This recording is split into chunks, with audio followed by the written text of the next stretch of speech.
All right, welcome in, folks, to a holiday edition of Bison Billiards Buffalo Top Players List. Very interesting matchup here this evening, featuring Amanda Zajak sitting in the number 15 spot, trying to defend that position against Larry Stopper, number 17, who is the challenger.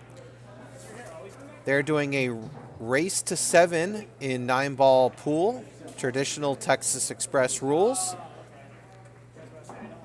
9-ball will not count on the break. Early 9s will count. And if you're not familiar with 9-ball pool, you play with 9 balls on the table, the 1 through the 9. You have to hit the lowest ball on the table first. As long as you hit the lowest ball on the table first, if another ball goes in other than the ball you're intending to pocket, it remains your turn. And the goal of the game is to be the one to make the 9 ball. So you can make a 1-9 combo, a 2-9 combo, or you can just make the balls in numeric order and finish up with the 9. So Larry Stopper has won the leg and is breaking from our right, his left.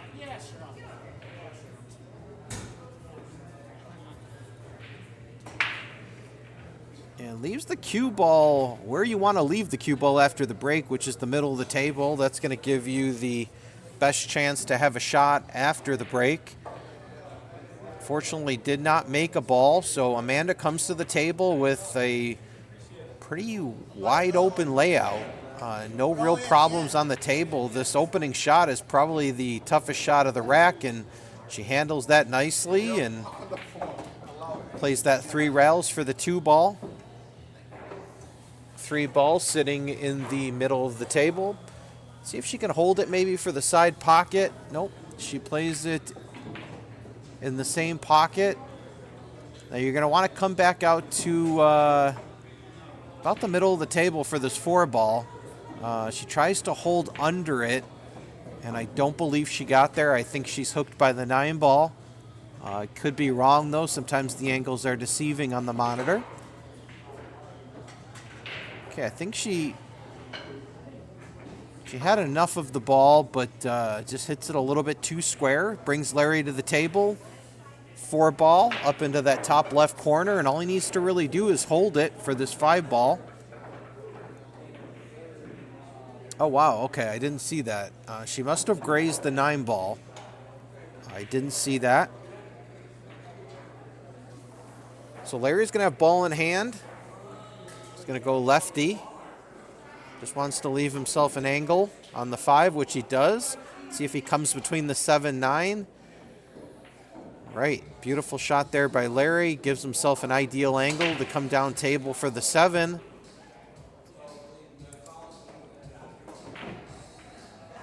Okay, plays that with a little check side English, and he leaves himself perfect. I think he can just play this 2 rails, come down to the bottom rail, off the right side rail, and leave himself an angle on this 8. Little awkward bridging over that 8. Doesn't want to leave himself straight, which he does. So now I think he's going to have to play the 9 ball in this left side pocket. He's going to want to draw it back to about the first diamond to give himself the best chance to pocket the 9. Got to stay down on this shot. Make sure you don't rattle it. This pocket is notorious for keeping balls out, so Larry does a good job handling that 8 ball, 9 ball, left side pocket to take the 1-0 lead. And he sinks it, plays it off of the outside point. And Larry Stopper, who is our challenger this evening, sitting in the 17 spot, trying to move up to number 15, takes the early 1-0 lead. So I'm going to go ahead and put a poll in the live chat to see what everyone's thinking about this match, what you think the outcome is going to be between Larry and Amanda. Get that poll open in just a moment here.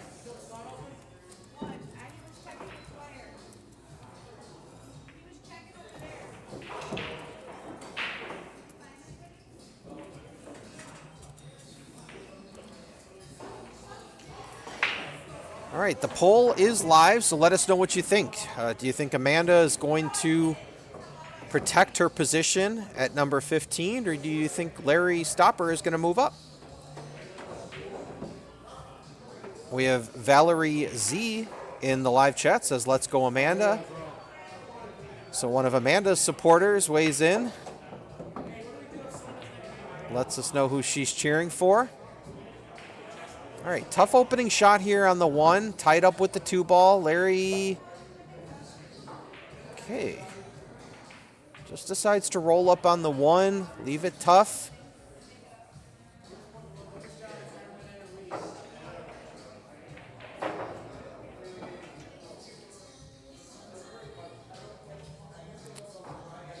Trying to play into the 6 ball, maybe leave the 1 on the top rail. Yeah, I think that's what she tried to do, just hit it a little bit too hard. Now Larry's got a good save here. He can just stick behind the 6, bank the 1 ball back down table. Okay, he does that. He gets a bump off the 7, which is going to open up the 1 for Amanda, but I don't know if there's much benefit to pocketing this ball, because I think you're going to run into some of the traffic. All right, so she plays the smart shot there, just sticks Larry behind the 5 ball. And Larry's going to kick this 1 rail. You know, you have an opportunity to actually make the 9 ball if you come off the right side rail. You could carry him off the 1 into the 9, but he elects to go the opposite way. And he makes a really good hit, and he may leave. Oof. I don't think it's on the 1-9 combo, or carom, I should say. But if Amanda does find a way to hit this 1 ball first, have the cue ball go into the 9 ball and pocket that 9 ball in the bottom left corner, she would win the rack. But I don't think you can hit the 1 ball thin enough. Needs to get a rail. She does get a rail. Leaves the 1 ball on this side. Rail.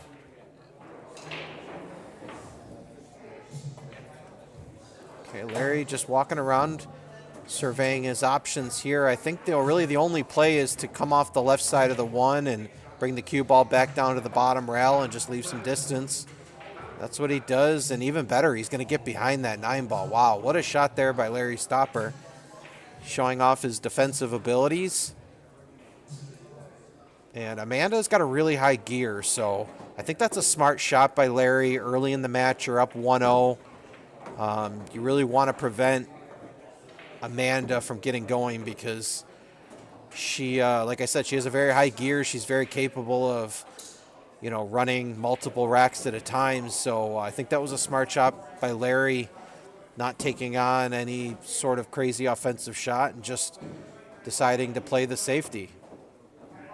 Vinny Sox, the man, the myth, the legend. All right, we got Jay Dwyer in the house. So who you Jay, you want to join us? Actually, I'm about to leave. Okay. Gotta go spend some time with the little girl. All right, no problem. Happy holidays. Back at you, brother. All right, good shot there by Larry. He's going to come up just past those side pockets, and I think he can beat the scratch there in the side. So I think he can just come across for the 6 ball. Just play this with a high ball. Okay.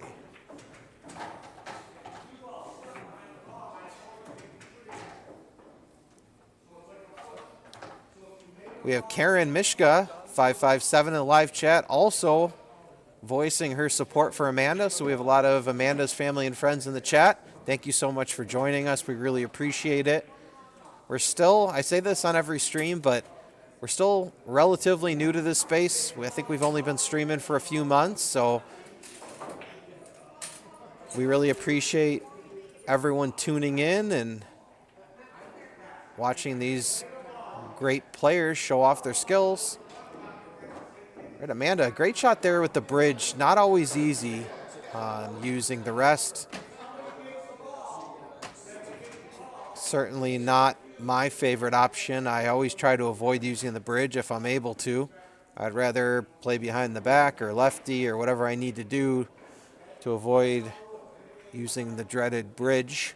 But Amanda played that nicely and had an opportunity there on the 6 ball. Leaves Larry with a bank, but I think he's just going to try to play safe. And again, he's just using that 9 ball to his advantage. And now, even though he didn't get the hook there on the 9 ball, he did leave Amanda difficult. That cue ball is on this bottom rail. 6 ball can't be cut in that right side pocket. So if she does elect to play it, she's going to have to play it all the way up in the top right corner. Good thing is she would have natural position if she makes it. As you can see, she comes across for the 7. All right. So Larry Stopper with a really great opportunity here to go up 2-0. The 7, I do not believe, passes the 8 into the top left corner. So he's going to have to try to find a way to get back up to the middle of the table. I can't really tell how straight he is on the 6 ball. He's not. He's not straight. Okay. So let's see what he chooses to do here. Okay, plays it with a lot of bottom left. And I think he just caught the 6 ball. It was a good idea. I think he just caught the 6 ball a little bit too fat. So he didn't get the velocity on the cue ball that he was looking for. I think he has a bank here. Yeah, I think he can just play this with a low ball and just stick the cue ball where it is, and he's going to have a shot on the 8. Let's see how aggressive Larry wants to be early in this match. Again, trying to use the 9 ball as a blocker. He does not get it, but second best prize. He leaves Amanda a long distance shot here on the 7. To the death pocket. As Jay Dwyer notes, the death pocket, the top right corner pocket, is not the friendliest pocket on the table. Didn't come into play on that shot, but anyone who's ever played on this table knows that you got to hit that pocket clean or it's just simply not going to go down. Now, let's see. This is interesting. Let's see if Larry can just hold it or if he's going to have to go up table. I think he can just roll this in. You're going to want to leave yourself an angle to get back down for the 9. Yeah, he plays that well. He's going to be stretching here. And just as I say that, he pulls out the bridge. Now, this is the type of shot you do not want to play with a bridge just because you're playing this with a lot of outside. And, yeah, just like that, you're not getting a powerful stroke there using the bridge, and tough to get back down table for the 9. So, again, another interesting shot here. Does Larry go for the bank, or does he try to figure out some sort of a safety play? I think he's going for the bank, and he hits that really well. And he's not going to make it, but no bargains here for Amanda. But Amanda does excel at these long, difficult shots. I've seen her make roughly this exact shot many, many times. So I would not be surprised if Amanda takes this on. And so he's looking at the side pocket. I would probably play this in the bottom left, but it's really player preference, whatever you're most comfortable with. Yeah, and I was going to say that cue ball was heading towards that corner pocket, which is one of the reasons I wouldn't have played it in that side pocket. So Amanda concedes that rack. Would have gave Larry ball in hand. So Larry Stopper is going to take a 2-0 lead on Amanda Zajak. Taking a look at these players' Fargo rates, Amanda is the higher rated player, coming in at 536. Larry Stopper at 523, but those Fargo rates are close enough where you really should see a close match. You wouldn't expect either one of these players to run away with it on either side, so a little bit surprising that Larry takes this 2-0 lead, but still very early in the match. And as I've stated a couple times, Amanda has a really high gear, so she's never out of the match. She can string racks together. Now the 9-ball is hanging down in this bottom left corner pocket. Larry might want to, he's going that way anyway to play position on the 2. No, okay. He's just going to play the 2 into the 9.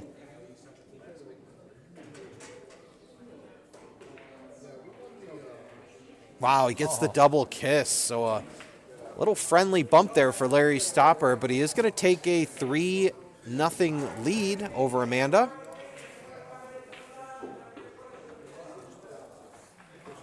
If you hear some barking in the background, that's Brad Wesley running the auction for our 10-ball tournament this evening.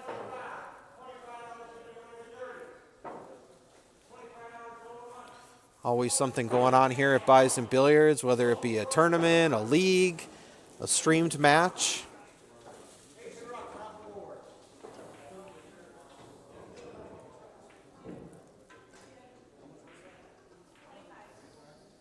All right, so Larry Stopper with the 3-0 advantage, breaking from our right, his left. That wing ball just fires into that bottom right corner.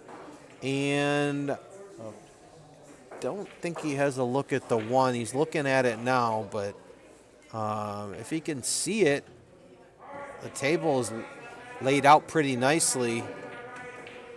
But, yeah, he's getting down on it. I don't think, if he can see it, he can't make it. He might have a small edge of the one ball, which still would be an advantage, because if he can hit the one, maybe he can run the cue ball back down table. So let's see what Larry Stopper elects to do here.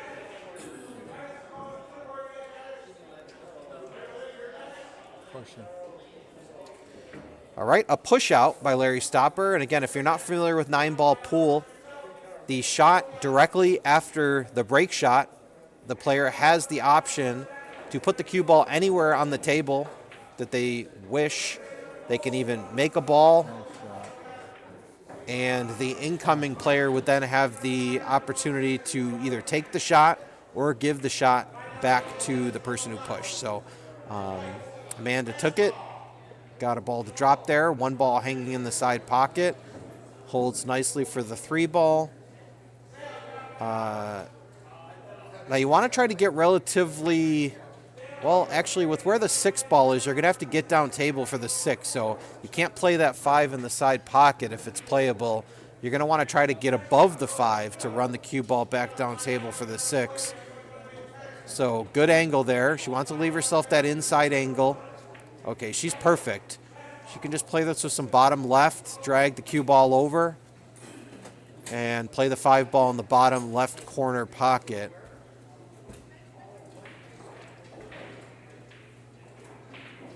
Don't believe she can. See, now she's going to play the 5 in the side pocket, but I don't think she can avoid the 6. I'm sorry, the 8. And with the 6-ball being where it is, I don't think you wanted to play that 5-ball in the side pocket. Okay. Oh, no. She was 2 steps ahead of me. She was playing for the safety shot. So you don't always have to play for the run out. You can play for the safety, and that's what she did. And she sticks Larry on the 8-ball, almost made the 5-ball, which would have worked to her disadvantage. She would have remained at the table. In 9-ball pool, as long as you hit the lowest ball on the table first and a ball goes in, your turn continues. Relatively easy one-rail kick for Larry, but I don't know if he hit that with enough speed. Okay. All right, so with a 3-0 deficit, this is almost a must-out for Amanda.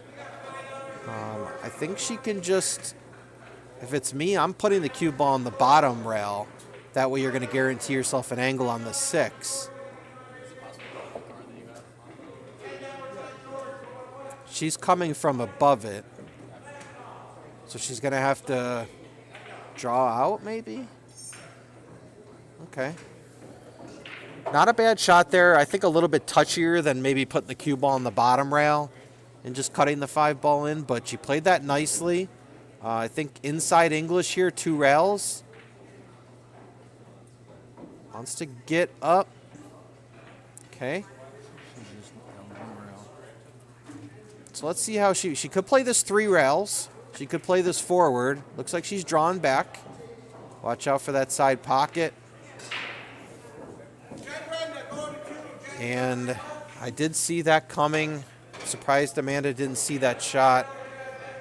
Looked like she really would have had to dig into that 8-ball to avoid that scratch. So Larry Stopper up 4-0. His magic number is 3. We are racing to 7. So he only needs 3 to finish out this match. Amanda is really going to have to make a run here to get back in it. And while Larry's breaking, I'll just mention that we are coming to you live from the Premier Pool Hall in Western New York, Bison Billiards. We're located just outside of Buffalo and Clarence, New York. If you've never been here, we have 35 pool tables. Weekly, we host 22 BCA teams, 51 APA teams, 7 teams in our ladies league, and we have 8 teams in a Masters league. So, around 75 teams weekly plus 15 teams once a month. And in addition, we always host a tournament on Saturday mornings, Saturday afternoons, ranging from 8-ball to 9-ball. Tonight there's a 10-ball tournament. Sometimes we do Scotch doubles.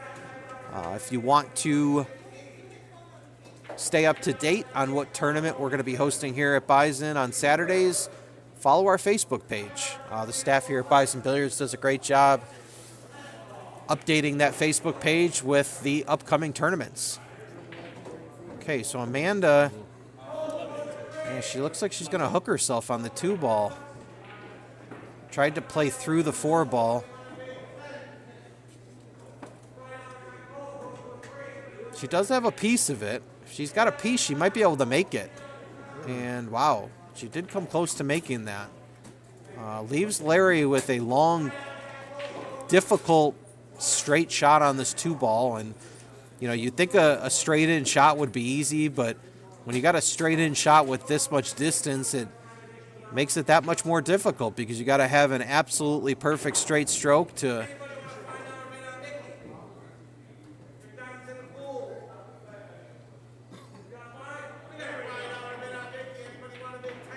Okay, and just like I said, Larry's back arm moved a little bit there and just overcut it. 2-ball colliding with that left side rail. So Amanda, I think, can just stop here. With where that 4-ball is, you don't have to play much position. All right, so she's going to play this 3-ball, bottom left corner, come around the 6-9. Wants to leave herself an angle on the 4-ball. Okay. Oh, with where the 6-ball is, I think you want to just play below the 5. If you try to come above it, you're flirting with the 7-ball. Okay, she tries to come around it. Interesting.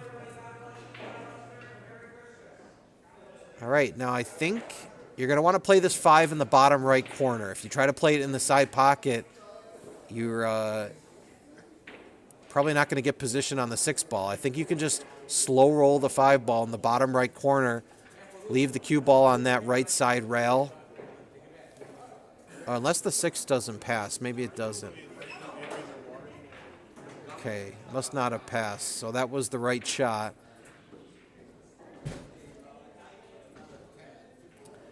All right, so I don't think Larry can see the 5-ball, so he's going to be kicking behind it. He could make it. I'd probably, there's not really an obvious kick safe here. So if I'm Larry, I'm just going for the make. If you can make the 5-ball, you're going to have something on the 6-ball. Okay, he's doing a slight masse here. And he massed just a little bit too much. And he misses the ball completely. We have Cindy Dwyer in the live chat. Says, hi, good luck, guys. Jay, relative of yours? My mom. Oh, okay. Jay, one of our commentators, also a Buffalo top player, has promoted us to his mother. His mother is now a loyal viewer, looks like. Hi, Mom. Cindy, your son says hi. All right, good position there for Amanda. I think she can just draw this out unless she wants to go down table. Wow. He jumped up. Oh, great save. All right, well, a little roll there for Amanda. Misses the 6-ball, but doesn't leave Larry a shot. I think he can play this 2 rails, kick behind the 6-ball. Okay, he's going for the make. He's going all out.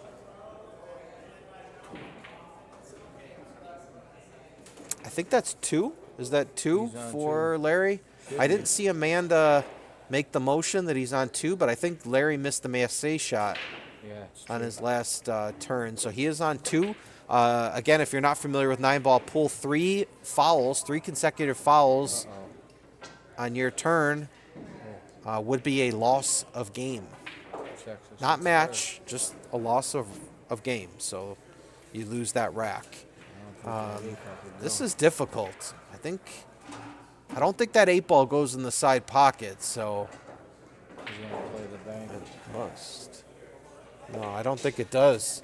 It's pretty nudged up on that point, so Oh, she's looking to cut it. she's looking to cut it. I mean, I know sometimes if it's close enough, you can kind of push it through the point, but I don't. Wow, Nice great shot. shot there. Not a lot of room there for Amanda, and she drains it. No love on the leave though. Yeah, not a lot of justice on that leave, but this is a shot Amanda can certainly make. Man, she just undercuts it. Leaves But Larry out. good leave there, and I think that was on purpose. You know, you play that shot, you're playing the cue ball back up table, down table, however you want to look at it. Knowing if you do miss, you're going to leave your opponent some distance. And taking a look at the live poll, Amanda is still sitting at 100%. So not a lot of our viewers have faith in Larry, even up 4-0. If you haven't weighed in to our live poll, please do so. Okay, Larry goes for the cut shot. And again, nice play there by Larry, leaving the cue ball back up table, knowing if you miss. Really not leaving much for Amanda. But this is a shot Amanda's going to take on, and she's got to stay still. And she drains it. And a really nice shot there on the 9-ball by Amanda, and she cuts the deficit to 3. Certainly not out of it.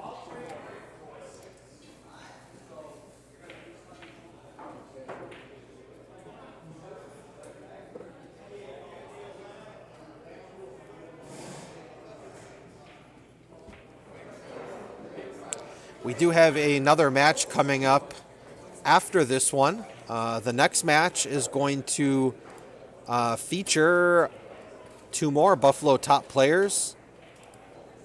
It will be Victor Dold sitting in our 20th spot, and he will be challenging Amanda's other half, Steve Zajak, who sits in the 18th place.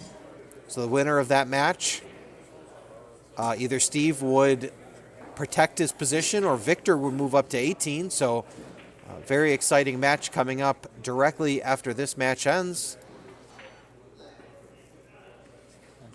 I gotta play Monday, right? 29th. Fucking Jake was on fire Saturday. I mean, never seen the kid shoot that good. He beat the piss out of Adam. Yeah, just a preview of what we have coming up next week. Jay Doyer reminds me, we do have a match for the 9th spot. I didn't update it, but Jay Dwyer actually sits in 11, so he will be challenging 2 spots ahead, challenging Jake Jackson. So that'll be coming up next Monday, and there also will be another match we're working on, so we'll make that announcement when we have it.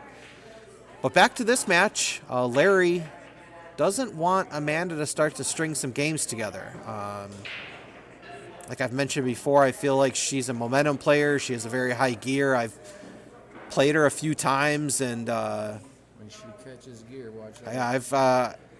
I've come out on the wrong end a couple times playing Amanda just because, like Jay Dwyer just mentioned off screen, she has a high gear. When she gets rolling, she uses that confidence to her advantage, and just seems like she's never going to miss. So Larry's got to be careful here, and Nice. really nice roll there for Amanda. Larry voices his displeasure. Well, I shouldn't say voice. You could see it on his face that he was displeased with that roll that Amanda got, but nice kick there, and wow. Had a chance to make the 6-ball, but Amanda might make 6-ball hangs up here. Yeah,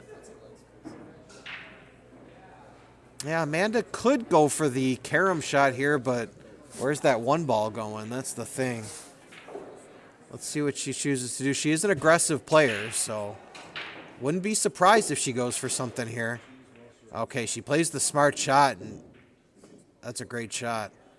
Regardless if she gets the full hook, just leaving distance there, I think that was the right shot, so good play by Amanda there.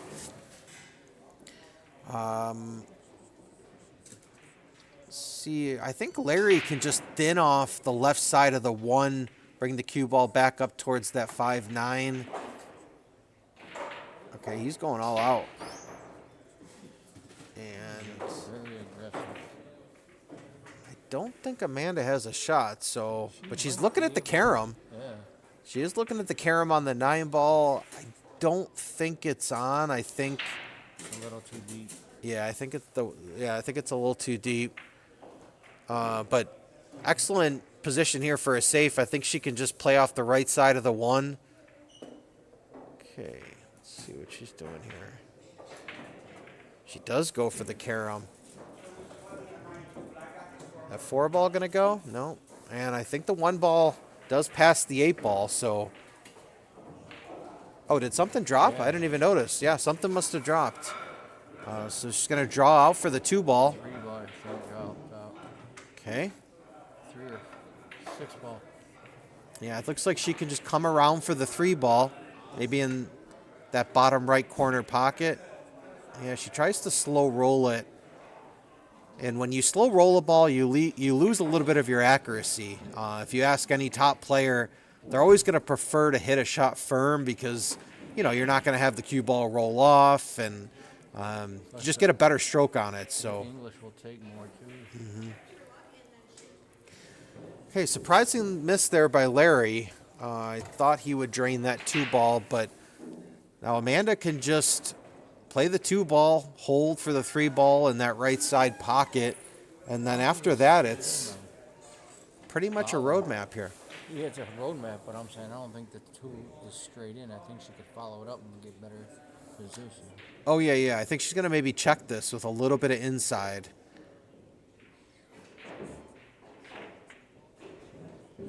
Okay. So now she'll play the 3 in the top right corner. Wants to get a little bit closer on the 4 ball. So let's see what is she going to draw this all the way down? Nope, she's going to just stun it. She drained it into Devil's Pit. Yep. Now you just got to make sure you put a good stroke on this.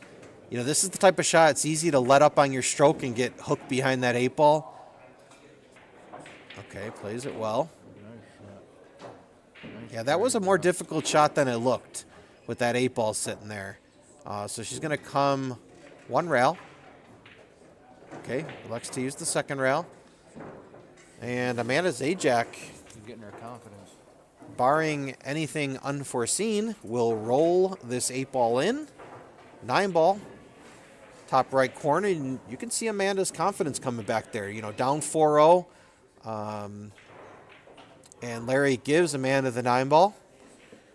So we have a match, 4-2. She's starting to get her confidence. Yeah, definitely. You can see the confidence coming back, and like we said, Amanda feeds off that confidence. So who And we have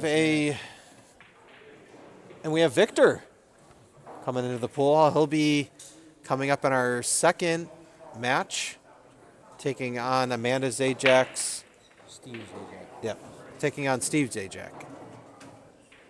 Amanda's other half. Who are you picking in this match? So Jay Dwyer asked me for a prediction in this match that we're currently watching. Yep. I am going to say Larry is going to win Hill.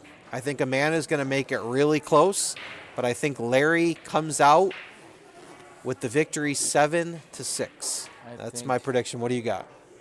I can't take it away. My daughter's godmother is going to win, so Who's that? Amanda. That's your daughter's godmother? Yep. Okay, I did not know that. Well, then you have to cheer for Amanda, certainly. Amanda and Steve. Okay. All right, so Larry kicking at this 1 ball. And nice kick there. Almost made it. And Amanda could bank this. That cue ball's tracking towards the middle of the table, so the 2 ball would be on. Let's see what she does here. She could bank it and then send the cue ball up. She misses. Maybe a miscue there. Yeah, she's laughing. She's giggling, so something must have happened there. Yeah, Larry's got a smile on his face, too, so she may have miscued there. I didn't really see what happened, but, I mean, with the 1 ball wide open, you wouldn't expect her to miss it. Unless she may have tried to cut that, which would have been an extremely thin cut. I don't know what Larry was I think Larry could have gotten a little bit better on that 2 ball, but I think he still has a shot. Let's see. I'm looking down the barrel of it. Going for the cut. Okay, he's looking to cut it. Wow, and he's going to hook Amanda on that point. So, yeah, that's unfortunate for Amanda because, you know, Larry got out of position on the 2 ball, misses the shot. They're both laughing about it. I know they're friendly, so you know, certainly no hard feelings when, you know, someone gets a roll like that between these 2 players, but Amanda's going to have to try to figure something out here. She's going to have to kick at it. She cannot see this 2 ball directly. Can she come 2 rails? Maybe 3 rails? Between that 6-9? I think that's what she's doing. 3 rails. It's a carom shot. Wow, great hit. She's going to make it. Wow, what a shot there by Amanda. It's a 3 cushion shot. Maybe one of the best shots we've seen on stream the few months we've been streaming. So, big time shot there by Amanda Zajak, coming 3 rails and cutting that 2 ball in the left side pocket. No justice, though. Leaves herself right on the 3, and she's going to bank that, and it was tracking. Leaves it difficult, but pretty elementary safety shot here. You're just going to thin off the right side of the 3. The 5 ball is going to stop the 3, and you can bring the cue ball back down table.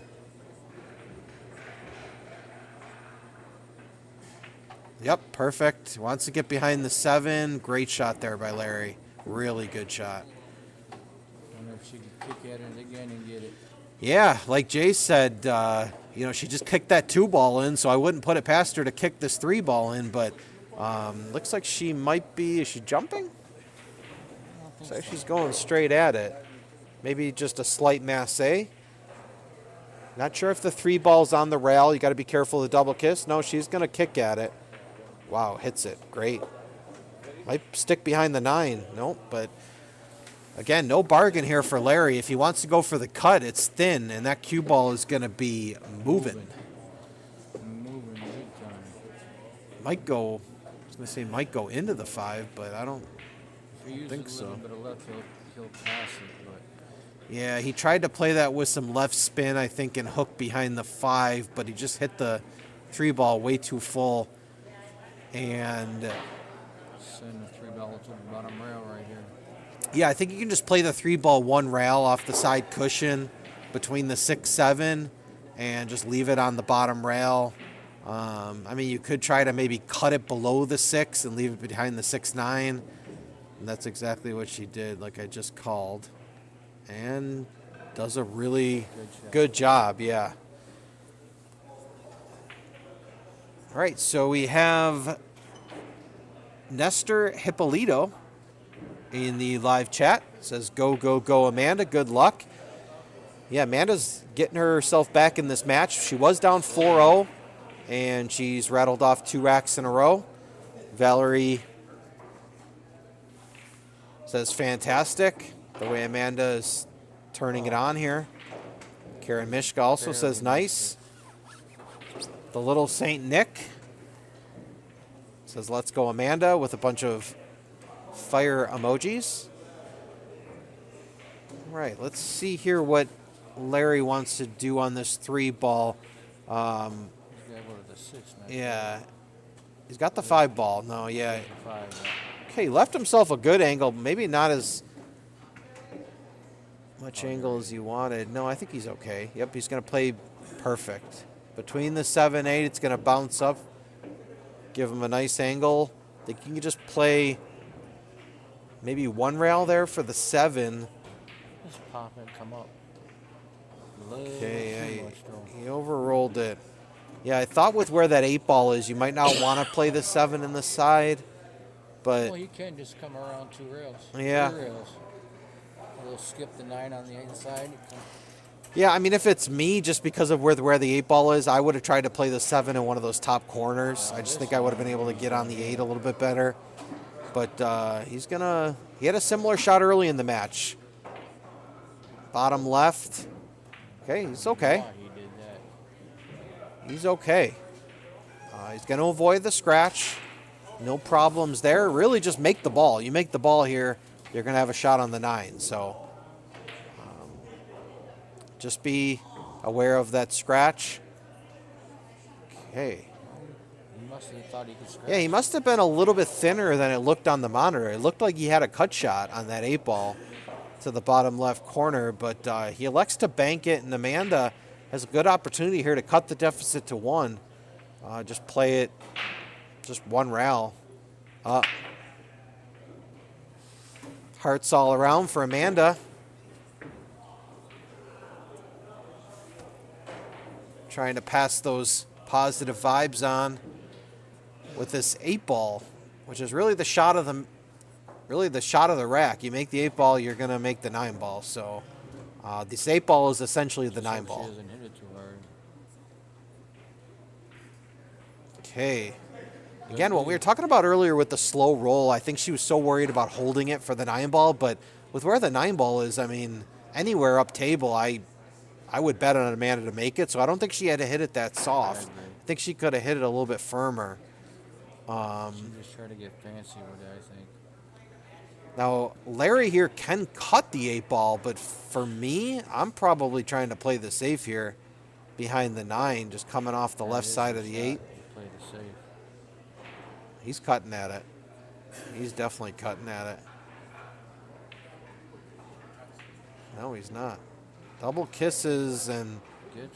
She got it. she has a shot, but definitely not a shot I'd want to be coming to the table with. But, Kick it. Hit the rail and kick it from the side. okay. Jay's calling for the kick. She might try to stick up on this 9. Yeah, she's... Oh, she hits the 9 first.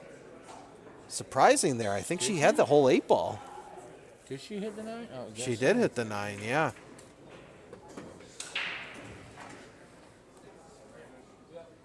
All right, so if Larry can just get really anywhere to the middle of the table, he's going to have a good look on this 9 ball. So he's playing at 1 rail. And just comes up a little bit short, but not ideal. Yeah, he should be fine here. This is a shot Larry makes pretty regularly. And he does. He buries it. 5-2, Larry Stopper. So he stops the bleeding. Yep. Amanda did win 2 racks in a row after Larry won the first 4. But Larry gets back on the board and regains his 3-game advantage. His magic number is 2. Amanda does need to get to 7, so her magic number is 5.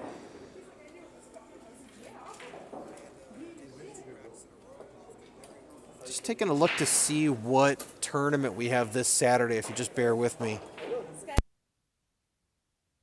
All right, Jessica, one of our tournament directors, just informed me that we're doing Scotch doubles this Saturday. There's only 3 spots left, so if you're interested, contact Mike through the Facebook, or if you have his number, get your entry fee in and secure one of those final 3 spots.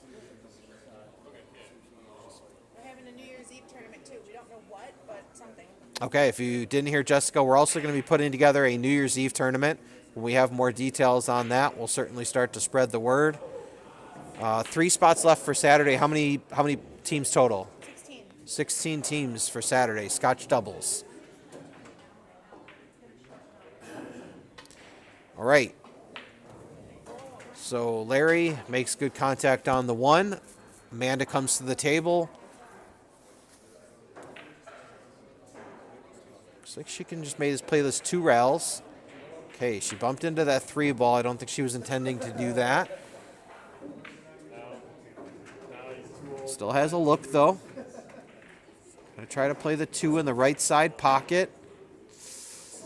Yeah, just hits that top point, and everything open for Larry. And this would get him to the hill, believe it or not. I think he can just draw this back. He's got the angle to draw it back to that left side rail. Doesn't need to get perfect. And he gets great. Can just play this softly. 1 rail. Just maybe a touch of inside. Leave himself a good angle on the 4. Yeah. It looked like he played that with outside English, which is going to leave him straight on the 4 ball. And with where the 5 ball is, really that's the only place you couldn't get was straight. So I would have really made sure I maintained an angle there. He could play this rail first. If he plays it rail first, he's going to come behind the 5. If I'm in Larry's position right now, I'm playing it rail first. Wow.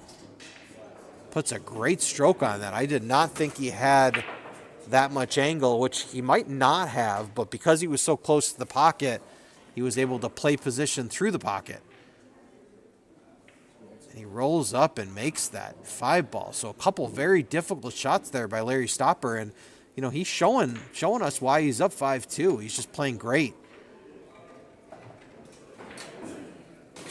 Right, and he's going to have to make another difficult shot here. I think he might have to play this with some bottom left. Unless he can cut this in the side pocket, but the cue ball is going to be... Yep. And he pops it off that left side rail, and 9 ball. To take a 6-2 lead, Larry Stopper leaves no doubts. And Larry is the first one to the hill. If you're not familiar with that term, being on the hill means you need exactly 1 game to take the victory. So we're racing to 7. Larry's at 6, so he is on the hill. You may have heard people refer to pool matches being hill-hill. That means both players got to the hill, so 1 player won by exactly 1 game. Okay, Larry using the traditional triangle rack. I saw Amanda using the ultimate pool rack earlier. So really just player preference. Neither one of them is using the template rack, which I know has become pretty popular, especially with 9-ball players.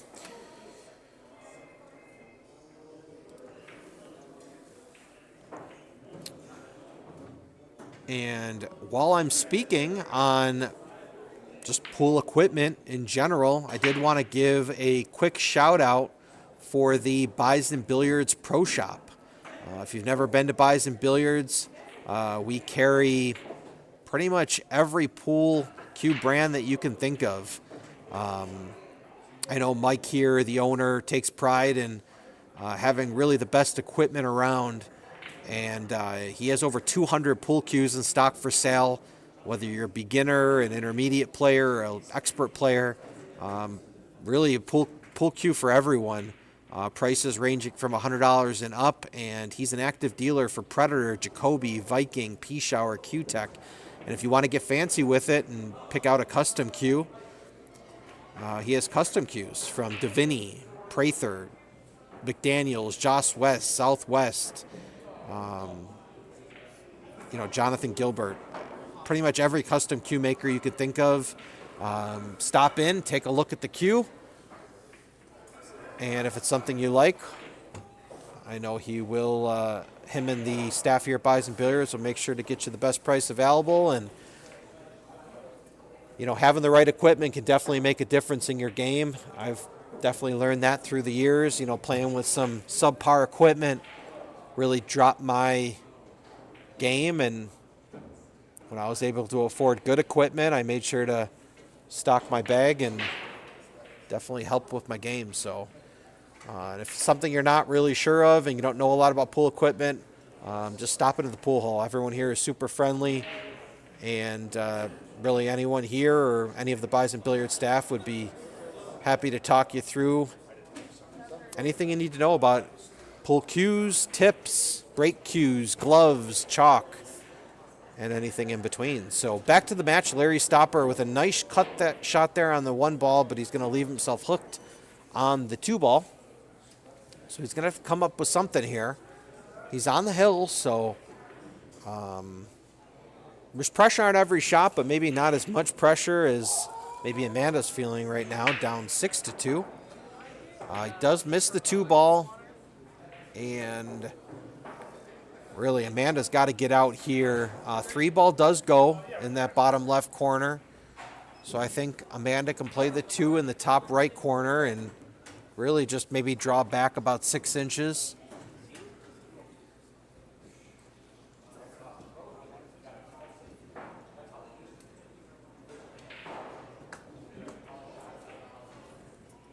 Okay. Little hampered bridging with that 5 ball, but I believe she does okay. Or I'm sorry, the 9 ball, not the 5 ball. Could see the smile on Amanda's face. I don't think she likes it. I think that's a disappointment smile. I don't think she got where she wanted on the 3 ball. She might try to bank this.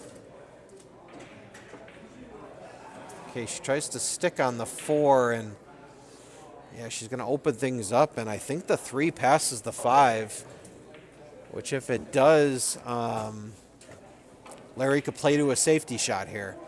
You can play to a safety shot on that 4 ball and just leave it behind the 9. All right, he hangs the 3. So Amanda back to the table here with another opportunity. Let's see if she elects to go into the 5 ball.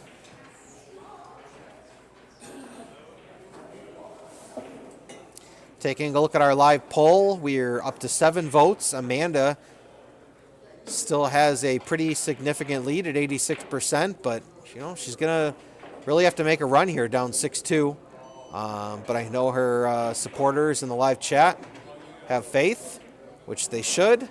Larry up 6-2 on the hill, only at 14%.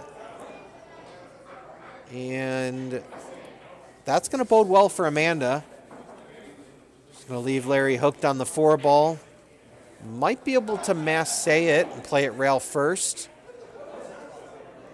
Or he could kick off the right side rail just to guarantee making contact with the 4 ball.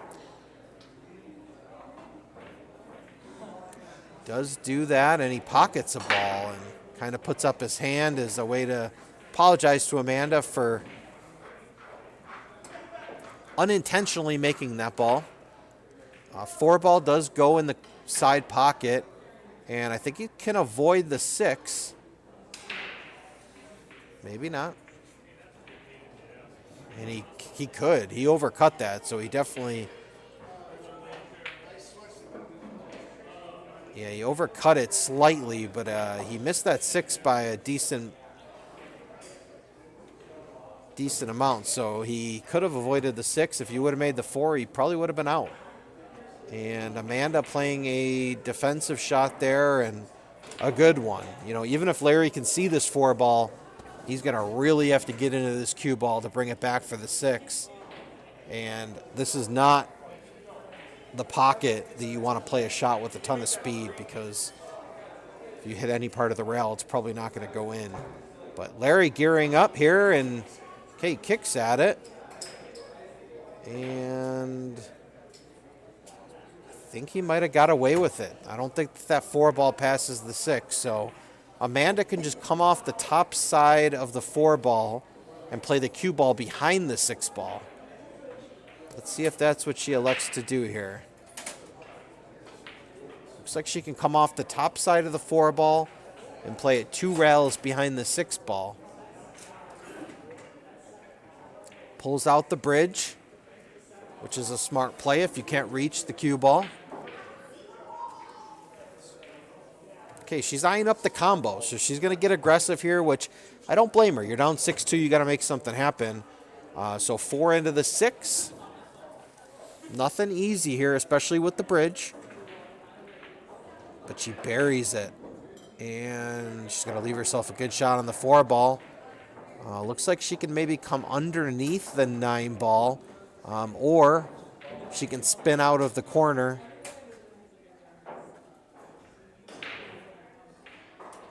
Okay, I think that's what she's doing. I think that you can come outside the 9 ball and watch out for that scratch. Okay, she's okay, and she's good on the 7 ball. I think she can slow roll this in.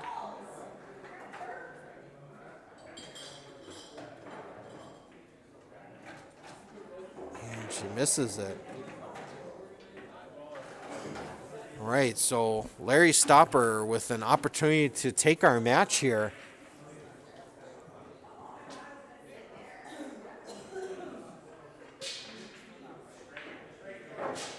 Taking a few extra moments, which I think is smart on Larry's part, knowing that this would be pretty much the game-winning shot here, because the 9 ball is very available here to this bottom right corner, and this is for our match, folks.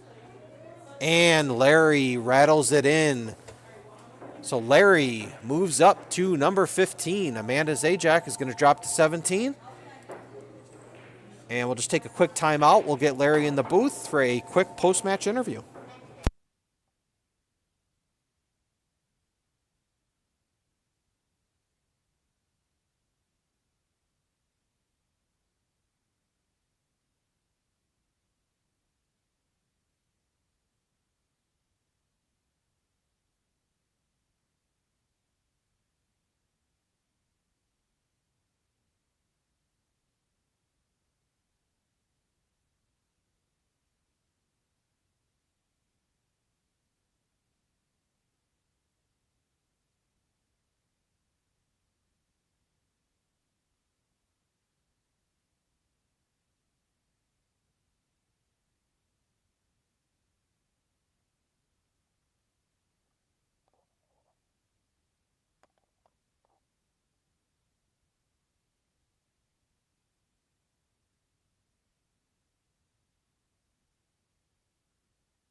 All right, and Larry is just packing up his equipment. He's going to be joining us momentarily, and then he'll actually be commentating with me on the second match. So, all right, we welcome Larry Stopper into the booth.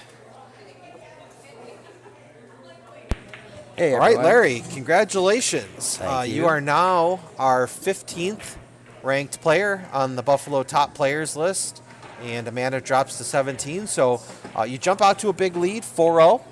How do you feel you shot? My first rack and my 6th rack were the only rack that I actually got out and shot well in my mind. I mean, I got lucky in the sense that she scratched on a couple balls deep, and I had a nice carom shot on the 2-9 after the break. But I certainly didn't shoot poorly. I only got out twice, but I think I shot pretty decently. Yeah, and I feel like one of your strengths in the match this evening was your defensive play. I feel like a couple times maybe there was an offensive shot, but you elected to play defense and you played it very well. I'm thinking of a shot where I think the 3-5 was maybe tied up in the up towards the top rail, and you kind of tickied off the right side of the 3 and hooked it behind the 7. And early on in the match, you had the one shot where you played the object ball up table and you hooked her behind the 9. Right, on the one ball, that was a great shot. You had a couple really strong defensive plays. You know Amanda pretty well. You've played her before. She has a high gear.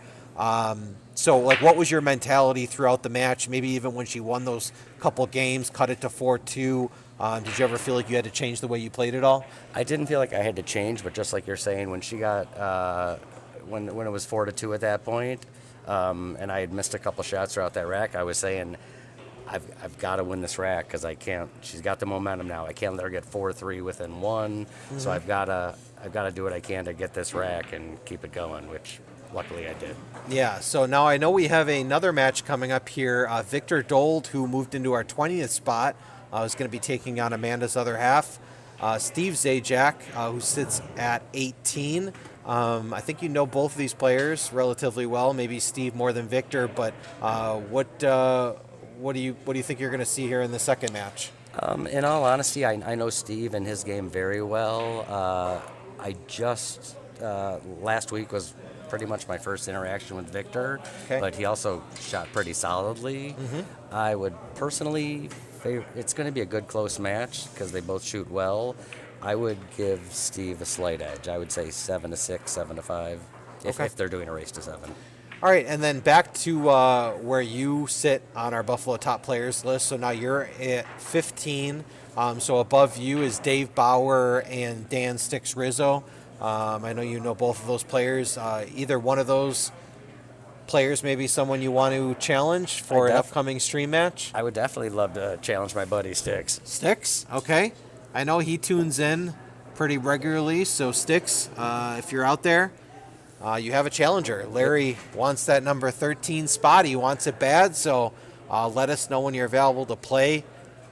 We do have a spot available. I don't know if you're available next Monday, but we do have a spot at our early match, our early spot, the 6:30.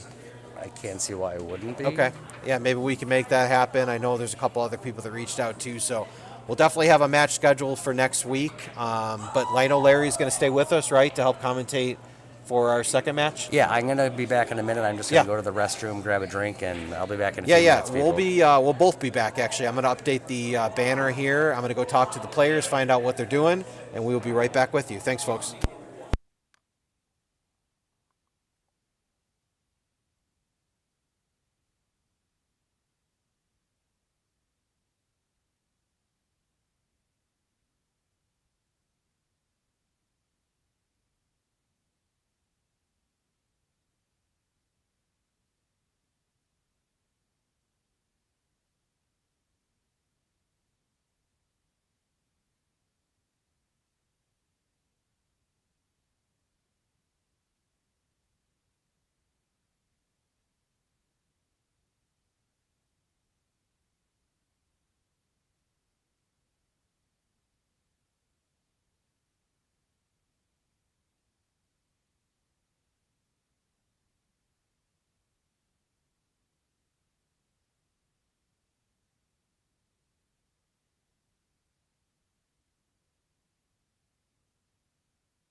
All right, we are back. Thanks for sticking around. I know our players are just getting ready to get started, and this match is going to be a fun one. Steve Zajak trying to protect the number 18 spot versus the new addition to the Buffalo top players list, Victor Dold, sitting at number 20. I have been informed that they are doing 9-ball, race to 7, Texas Express rules. And again, welcoming in my co-commentator, Larry Stopper. Hey, I hope everyone's doing well tonight. I hope everybody has a wonderful holidays. And let's watch some good pool. All right, lag for the opening break. And Looks like Victor's going to Victor get got this it. one. All right, so let's see what type of rack they choose to use. I know Amanda, I think in your match, was using one of those Ultimate Pool Steve does USA as well. racks, and then you were using the traditional triangle. Steve is actually the one who turned Amanda on to this rack. Okay. I tried to use it once, and I couldn't figure it out. I don't know. I love the concept of it and how it just two pieces of aluminum that fold out perfectly, but it's hard for me to actually Exactly. get them compressed. That's how I felt too. It was tough. I like just the magic rack, just the traditional template. I know you were using the triangle, so player preference. I know everyone likes something a little bit different, but looks like Victor is going to follow Steve and Amanda's lead and use the Ultimate Pool USA rack. And any idea what type of equipment either of these players use? I think Victor actually uses a homemade. He does. I cue. actually spoke to him last week about it. He makes his own cues. He made his cue, and I know that Steve, when I asked him a few weeks ago, he was using a Hanshaw something hybrid. There were two names with it. Okay. All right, maybe we can get some intel on that during the match. So Victor breaks, does make a ball. He's going to have a long shot here on the 2-ball. 3-ball tied up. Oh, I'm sorry. I would have done that. I would have ducked behind the 4. Didn't Great even shot. see the 1-ball, so that's my bad. Beautiful shot, though. Well Yep, played, Victor. Absolutely.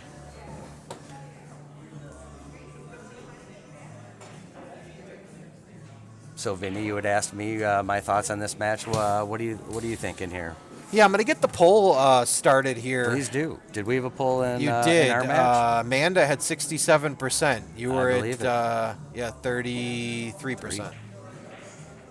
She's a strong shooter. All right, so let's get the poll going here, Who's everyone liking? and then I'll give my prediction. I know that Vinny has asked this on many other telecasts, but where's everybody tuning in from? Local, out of town, out of state, out of country? Out of planet, maybe you're watching from Mars or Jupiter. We like to think Sometimes I that our feel like it. stream has a wide range. All right, so the poll is live, so let us know what you think. Or I actually have Steve and Zajak as the options, so we're going to end that one because I think Steve would win that one. 100%. So would Zajak. Well, All Amanda right, could so be a in new that as well. poll going up.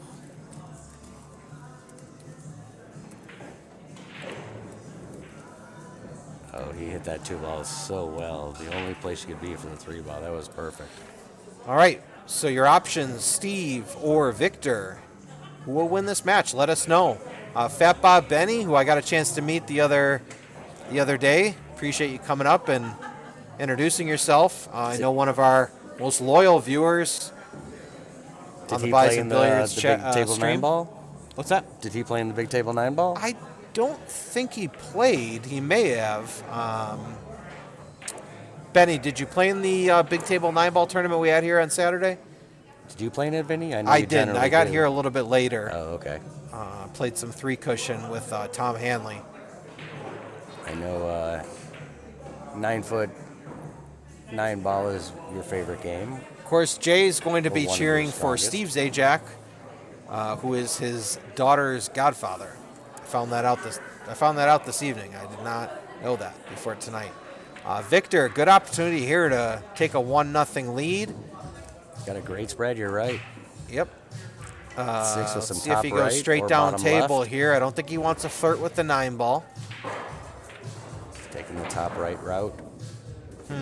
Just came up a little short. Yeah. Does have a cut at it, though. If he wants to take it on, a little bit of a stretch, but I believe Victor has an extension.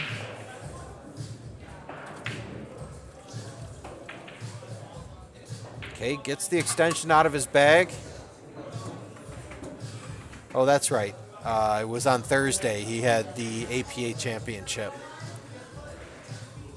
Victor did? No, Fat Bob Benny. That's when I okay. met him. It was on Thursday. He was here for the APA. Oh, gotcha. All right, so Victor going for the cut here on the 7-ball.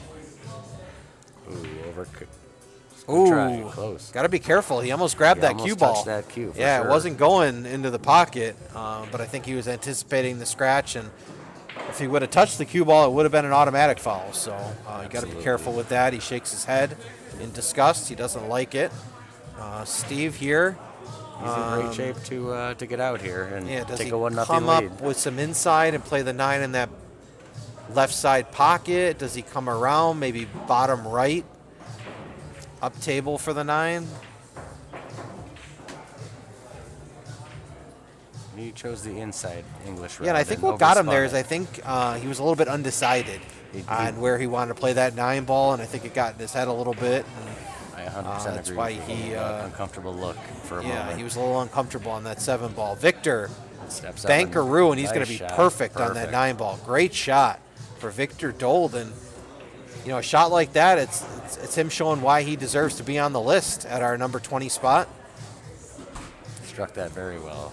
All right, He takes a 1-0 lead. he does take a 1-0 lead. So I was informed by Jessica, one of our tournament directors, that there's a Scotch doubles tournament here this Saturday. I know you're a staple in those Scotch doubles tournaments. Are you going to be playing I love this that Saturday? tournament. I am. I'm not playing with my normal partner. My normal partner is not available, so I'm going to play with my friend James Cross. Okay. And what will you guys go to? I'm not familiar with James. We'll be an 11 because I'm a 7 and James is a 4. Okay.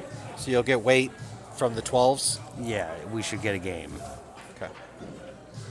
Yeah, if anyone's But I've not also familiar... played in these where there's teams that are ranked as a 9, and we have to give them 1 or 2 racks. Right. Yeah, if anyone's not familiar with how the Scotch doubles work, you have 2 players on a team. You alternate shots, and each player is assigned a skill level. The max is 12, which means if you're a 7, you can play with a 5 or under. So like what Larry was just saying is you play at a 7. 7 and he James plays at is a a 4. 4. So he's going to be playing it at an 11 with his partner James. So if they play a team that's a 12, they would be getting a little bit of weight in that It match. would be a 5-4 race generally. Yep. All right. So Victor goes for the 1 ball, He's gets a got nice tough little shot on roll the there. 1. You can hit it off the side rail, but then you really risk scratching. You do. To be honest, you'd really have to hit it full for it not to scratch. I feel like if you hit any part of that, our right side of the one, their left I think side, there is a tiny window just left of the 6 ball. It would get through the 5 and he's 9. going to really have to.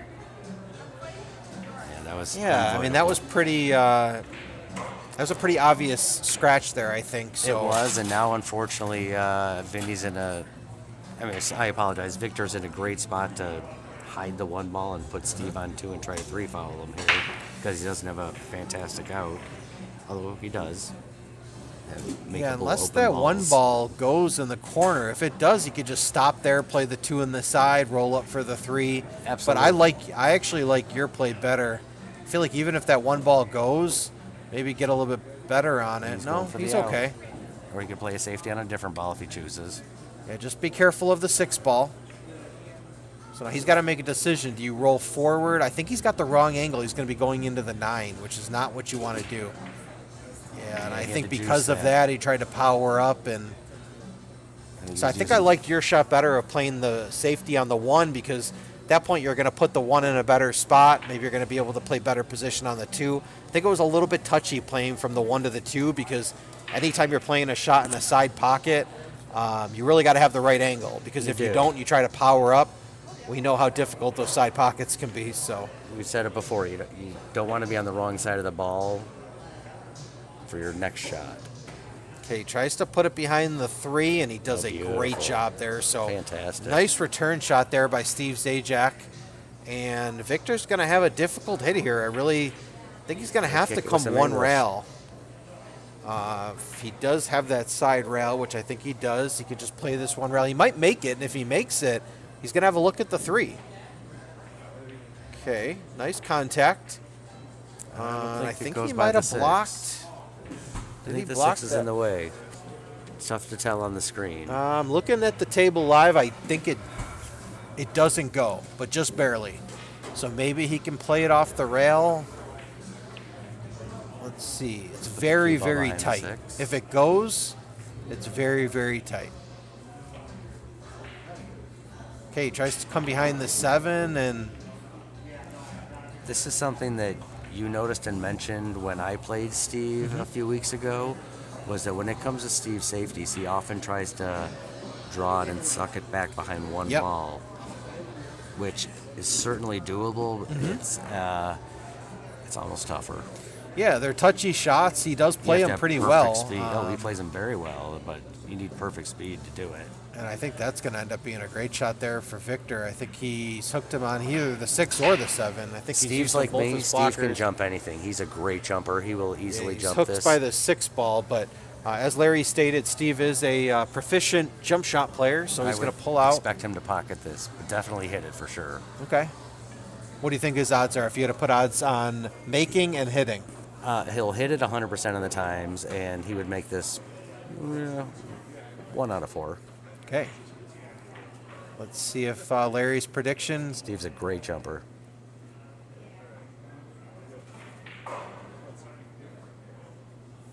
Okay, taking his time here, making sure he's got the right line on the 2 ball, which tells you he's really going for the make here. Wow, you were right. I've seen my buddy play before. He's a fantastic jumper. Really good jump shot there by Steve. Steve Zajak.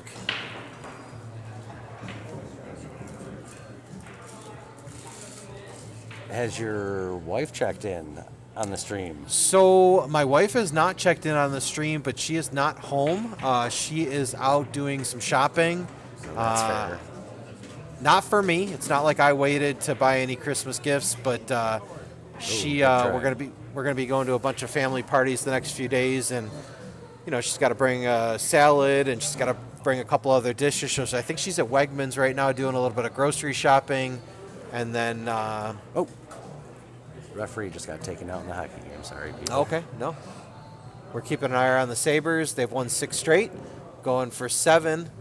This is a really tough shot to get back. Is that the 4 or the 8?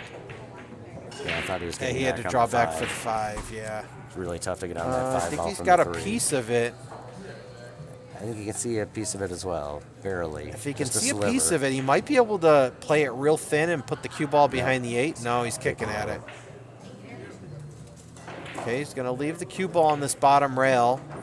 As we've said often, distance is your friend, and this, as we've also said, this pocket's challenging. Yeah, especially when you leave it this straight. Really, not a lot he can do with the cue ball. Even if he makes it, he's going to leave himself long on the 6 ball. Which doesn't look like it goes cleanly either. I don't think it gets past the 6 ball. I mean, past the 9, I apologize. And tries to slow roll it. Really difficult there. Not a bad leave. It's cuttable. But, good safety. Yeah, that's a good shot by Victor. Steve will leaving jump him this. hooked behind the 7. Karen and Valerie showing their support for Steve. They were in our chat earlier supporting Amanda. Thanks for sticking around and cheering on Steve.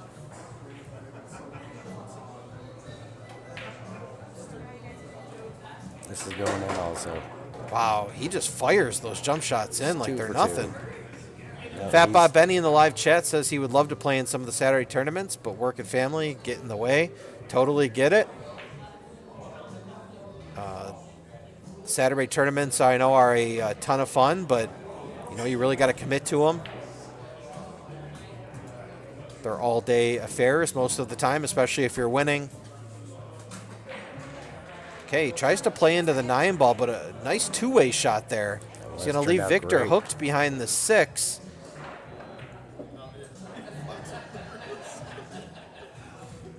Players having a little laugh. I'm not sure what. Little friendly chuckle. Maybe just Victor questioning Steve on whether he intended to play that two-way or maybe he just got a little bit of a roll. The way Valerie he lined it says up, great shot. She doesn't think it was a and roll. knowing Steve, I didn't think he was going for the 9, but I definitely thought he was trying to play the cue ball back over here where he ended up. Okay, I thought Uh-oh. he'd do that. I thought he'd fire at the 9. Now Steve's got a great chance to, with 4 balls and ball in hand, they're all open. He's Yep. got a good chance to get out and tie up this match. Yeah, really trying to think where the 7 ball goes in this bottom right corner. Yeah, so that's where he's going to play it. I would line it up where Steve is and put the 7 in the side, then the 8, then the 9. You would roll down for the 7 in the side. Yeah, I would follow it and just stop, and then stop on the 8 with a little back left and tic-tac-toe. Yeah, it's player preference. I think I've mentioned on 100%. streams before that I never play for side pockets for that exact reason right there. They're smaller pockets. If you lose your concentration at all, you're just not going to make the ball. But at least he did shoot the shot that I was. Yeah, he did. He did. That was a good prediction. Wow, good just shot saying there that's how by- I would have done it. Oh, that's beautiful. Oh, unless it goes in. Wow, Once great again, shot there by Victor, banking that 6 ball. Steve will jump this. Okay, and this is where Steve's going to really show off his jumping skills because anytime, the cue ball's this close to the object ball, you really got to This one's elevate. 50-50, people. 50-50 to make it or To hit make it. Oh, he'll hit it for sure. 50-50 to make. Oh, The 9 touched ball. the 9. Sugar. Does move, so Victor's going to have ball in hand here.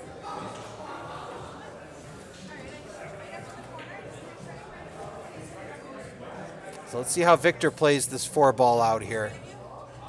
Why is he He's got 6, 7, 8, 9. Why is he shooting this? He has ball in hand. Oh, He's okay. just seeing Okay. how he wants to play He it. scared me there for a second. It looked like he was about to shoot it. I'm like, he did see that 9 ball move, right? Gosh, I would hope so. Either way, Steve didn't hit the 6, so it would have been a foul. True. Okay, he again, playing for the side pocket. You're gonna get a little out of sorts here. Gonna play in the side. Good shot, real good shot, and he's gonna leave himself a good angle to punch off the rail. I believe, or if he's straight, he can just draw back, play the 9 in the bottom left. Okay, he does try to come off the rail, but just had too flat of an angle. So he leaves himself a difficult shot here. Still cuttable, for sure, and that's what he's looking at.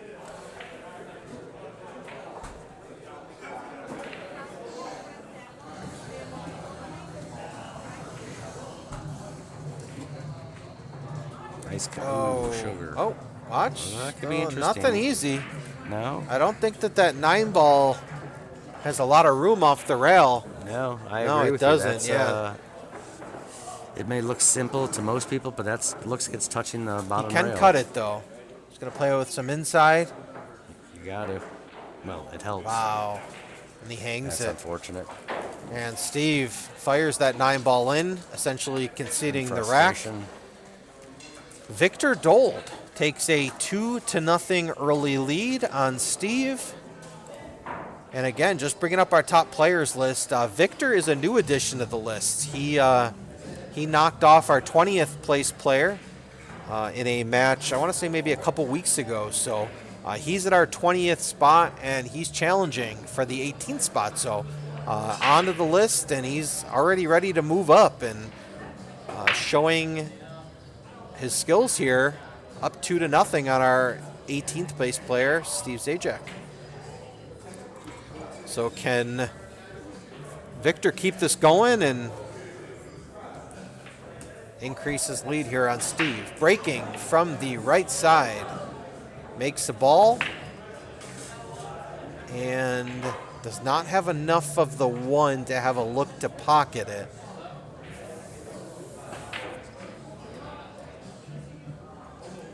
So now if this is me, I think this is one of those odd times where I'd push out. Even when I can see the one ball, I'd put the cue ball in that top rail. Okay, he plays an even better shot, but Perfect stop shot on the back of the I 8. don't That know was. if he cooked him though. Oh, he definitely hooked him.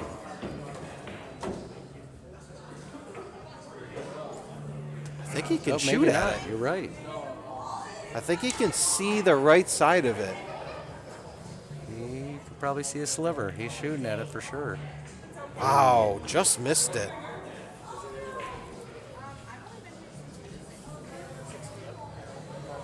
And really, the only problem ball here is the 5 ball. 7 ball's blocking that bottom right corner, but From the 4, you can just bring the cue ball across the table. yeah, and I put the think it's 5 in the all just corner. how you get on the 4 ball. You want to leave yourself a good angle on the 4 ball to come underneath the 5. So I think here you want to try to play it right between the 6-8. I agree, absolutely. Slide it off the rail a little. Slow Watch down, out for honey. the 6 ball. Actually, that's gonna. Yeah. Yeah. That could be Yeah, problematic. That last shot, you want to use sort of a kill stroke, and he just kind of It's gonna popped be it a too Massey much. spin. Yep. Yeah, It's gonna curve it a little. Oh, nice shot. I think he's going to get good on the 5. A little too much spin. A little bit too much. It's tough not to. It's still cuttable, bankable, or safe. Looking Got at some it. options here. He could cut it in the side. It would be an extremely difficult shot. Oh, I'd cut that in the corner. I would never go for that side pocket, personally. Yeah. I think I'd probably play safe here, but that's just me. I'm just saying if it was an offensive shot, Yeah, I would yeah, go yeah. for the corner. No, yeah, I think he's. I'd probably play a safety here. I think that's where he's going. He was. Hey, a little bit of maybe a 2-way. No, It's going to Well- come down the table for Steve. Give him a shot. maybe. It's a tough shot, but he can see the whole 5 ball. Can he see the whole 5 ball? It looks like it. Oh. We'll know right now. If he's playing the 5 in that top left corner, you can definitely see all of it. He is. It seems that's where he's lining up. Okay. You could. Great shot. Great shots. Really Good just stop shot. stop. Yeah, stop here. 7 ball. I'd almost follow it, which looks like Steve's doing, just to Okay. Get give better yourself on a the better. 7. Yeah, exactly. Off the rail. Oh, beautiful inside English. Okay. Now is the 8 easily cuttable in the side pocket. It looks like it is. Again, for me, I'm not playing this 8 in the side pocket No, because the 9 ball, with where the 9 ball is, to try to get position from the 8 to the 9, I'm trying to draw this back. Yeah. That's a good angle to get on the 9, but I agree with what you're saying. That if you were coming from the bottom rail, it's easier to put it in the corner and get position on the 9 than putting it in the side. Yeah. Now you could just come off the left side and come naturally across the table for the 9 ball in the bottom left corner. Steve plays that great. Well struck. So it looks like Steve is going to cut the deficit to 1 here, make it 2-1.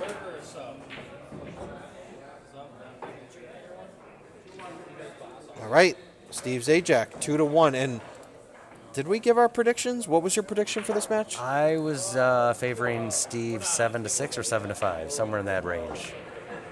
Good close Okay. match, but Steve by a little. And I don't think it's really fair for me to make a prediction now, knowing that Sure, it's Victor's only up a 2-1. one-game But before the match, I was going to say Steve by 2, so I was going to say 7-5. So I think we're both sort of on the same page. We'll see how it shakes out. And if you're just tuning in, we are coming to you live from Bison Billiards, which is the premier pool hall here in Western New York, right outside of Buffalo and Clarence.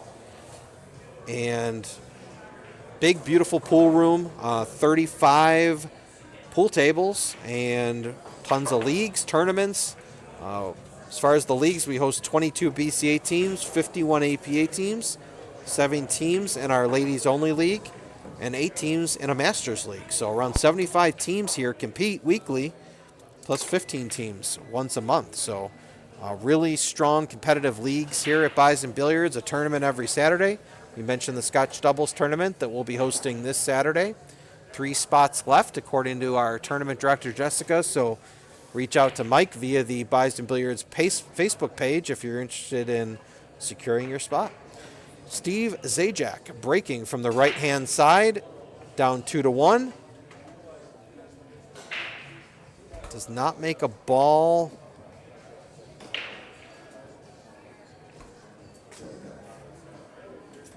But nothing easy here for Victor.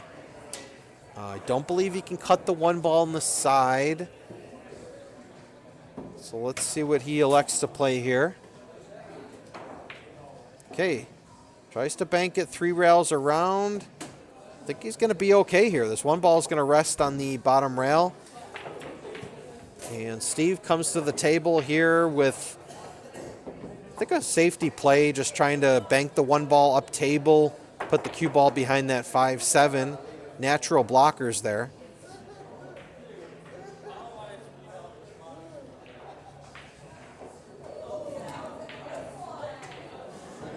So Megan Farrell asked, why did he shoot that like that at the end, just for fun? I think she's referring to when Steve conceded our last rack, so or 2 racks ago. He hung a 9 ball, and he just assumed that Victor would make it, so he conceded the rack and just fired the 9 ball in. So that was really just his way to show that he was conceding the rack and giving Victor the game. Jay Dwyer said, did you guys lose sound? I hope not. But Karen confirms that she does have sound. So it's not on our end, Jay. Maybe check your audio settings. And Karen and Valerie again saying, go Steve. Right.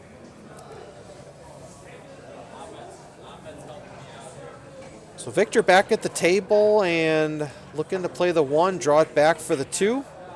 That was his. He hit Played it that really well, too. I did not think that was going to work out so well. Now, Steve can play this 1 ball in the top left corner, but a very tight window to get on the 2. He's going to have to get between the 7-5. So if you come up a little bit short or you play it long, you're going to be hooked. A good follow with possibly a little bit of left-hand English to keep it on that side of the table. Oh, he hit it well, too. Positional, we came up a little short.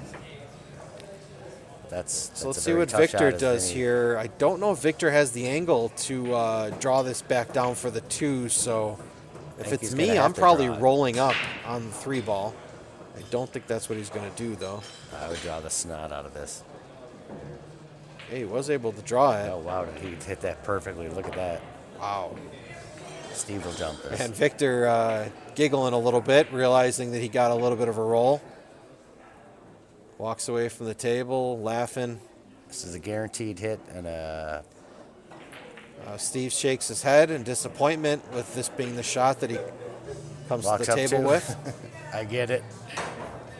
Oh, Hey, oh, and he misses the ball. that's a So surprise to me. this is going to give Victor ball in hand, and this is honestly the shot that you want to have ball in hand on, because that Yeah, 2 ball is one of the two probably is your challenging. toughest position shot. Ooh, what do you do here? Might have hit that a little hard. 5's in the way. I think he rushed that 1 ball a little bit. He kind of just got down and shot it. He didn't Got a really. little excited with ball in hand. Yeah. We've all done it. Okay, he's going to be kicking at the 2 ball. Going to want to kick this with some speed. He returns He the ball in doesn't. hand favor. Now Steve, 2 to the 3 is going to be interesting, as will the 4 to the 5. But other than that, he's Yeah, just to prevent being hooked, I'm probably playing this 2 ball and spinning back between the 5-7, just so I'm guaranteed position on the 3. So give yourself a little bit of a flatter angle on the 2. he's not. He's using top. Okay. Top left. Or more left than top, I should say. All right, I think he could just play this with some top, and he's going to have position, natural position on the 4 ball on the side. Yeah, I see him just cutting this in very softly as well. But Yep. it's a tough shot to play delicately like that. It's a thin cut. Good shot. Slow down, Q. Is that nice? And again, a nice natural angle here to come down table for the 5. Steve's got a great stroke. He can draw the ball very well. Okay, thought he maybe could cut that in the side, but He happened to make the plays it. 6 in the side accidentally. And he must have been blocked on the 4 ball into the side.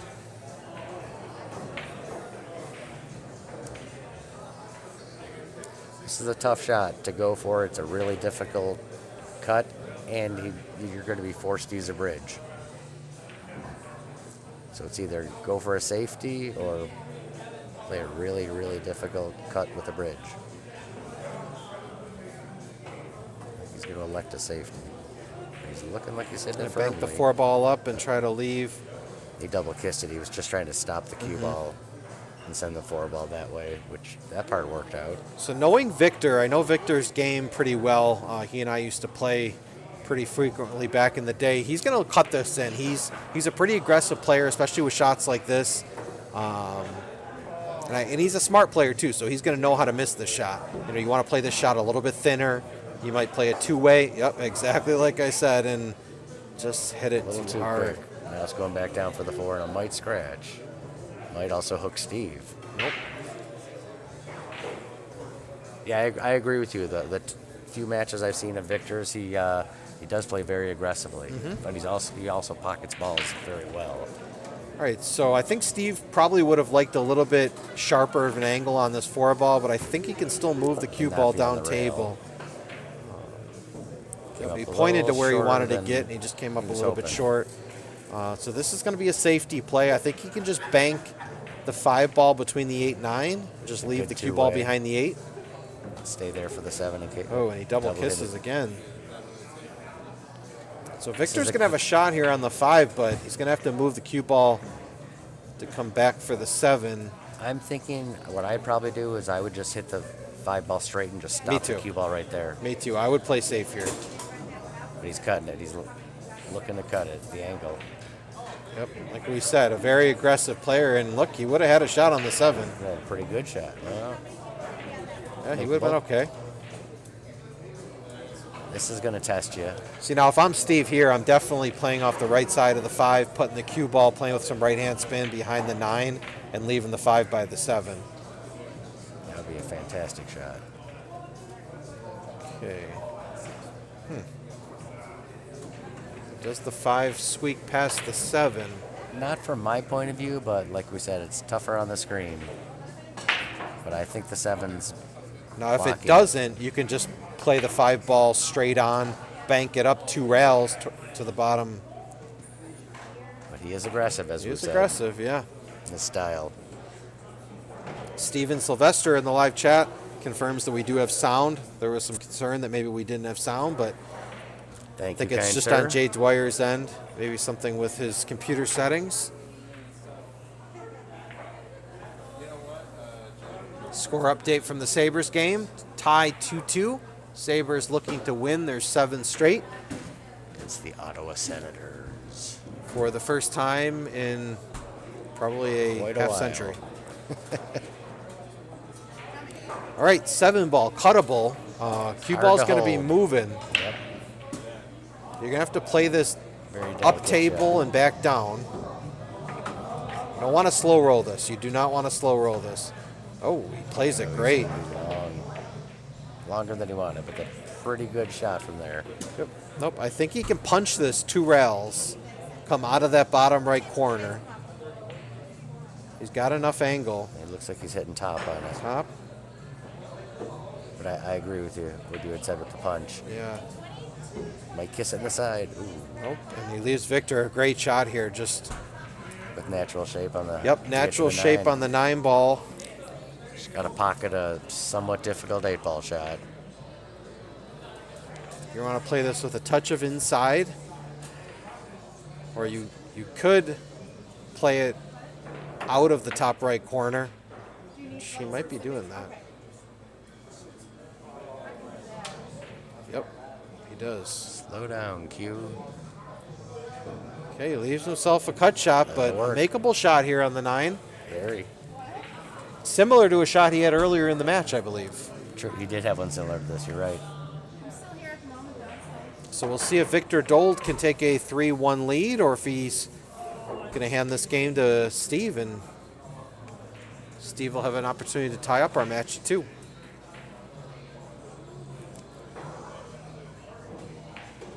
Great shot there by Victor. Hit it confidently. Yep, and he exhales. Big difference between 3-1 and 2-2. Absolutely. To the player's mindset, if you're in that situation. So Steven Sylvester in the live chat weighs in. He says he's shot both a few times, but he likes Vic the stick on the 9-footers. He thinks Steve's more of a bar box player. It's hard to argue that. Steve's a good buddy of mine, but he is much more, I agree in the sense that he's much more of a 7-foot player than a 9-foot player. As am I, in all honesty. Most of my league stuff and tournaments are 7-footers, but I don't mind 9-footers at all. Yeah, I know Victor's game a little bit better than Steve's, but I do see Steve play primarily on the bar boxes. I don't see him play on a lot on the 9-footers where, I was in here the other night and Victor was warming up and practicing hitting balls on a 9-footer. So I don't really ever see Victor play on the bar boxes. But I think really either one of these players could take this match. It's really absolutely. They both shoot strong. Yeah, it's a coin flip here. All right, so Steve going for the 1-7 combo, rattles it. And Steven Sylvester agrees with you, Larry.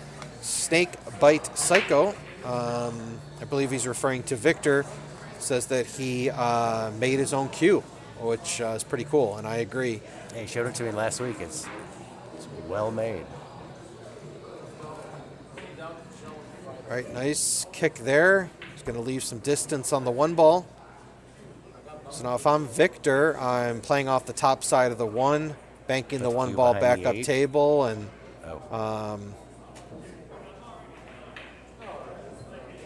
okay, I think he tried to play your shot behind the 8, and just a lot of blockers over there, so your chances of getting on the safer, other side like that. Yeah, pretty high.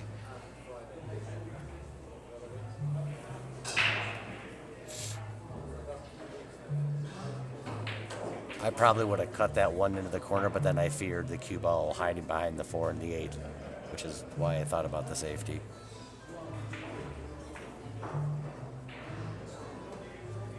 Steve's checking to see if the 1 ball is frozen. Okay, he's going to just try to play this 1 rail behind the 6 ball.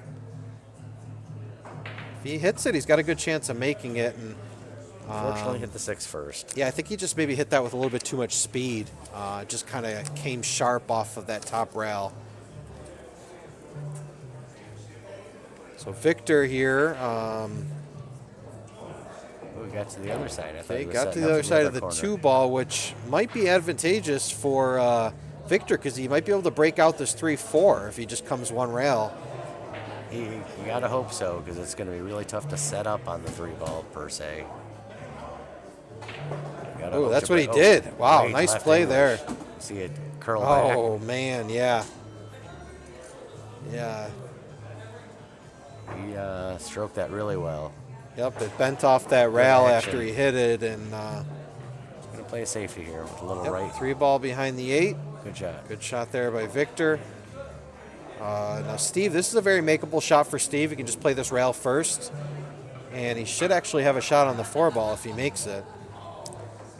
I think more. Oh, of the maybe 8s not. Yeah, I think more of the 8s in the way than you saw. Okay, going to kick this lightly. That was a smart shot, because if you hit it well, the 3 ball would have gone to the other Yep. side of the table, and the cue ball would have stayed down there. All right, so an opportunity here for Victor. He can just make this 3 ball, draw back for the 4 in the bottom right corner, and everything else is pretty much connect the dots. So this shot here is probably the key shot. Got to hit it well in that corner. And Got a pretty Funny. decent roll. funny, but also a shot that I would love to come to the table saying because Oh, it's yeah, a I would very just easy stop it save. right there, You just yeah. really just have to stop the ball. Steve That's all looks you like need to he's- do. Looks like he's trying to go for the 3. Don't do it. No Just way. Stop No 3. way. This is such an easy safety shot. He's going for it. Yeah, but where's the... He played that safety. Okay. He played that okay. I think he probably would have been better off just stopping on the 4 ball.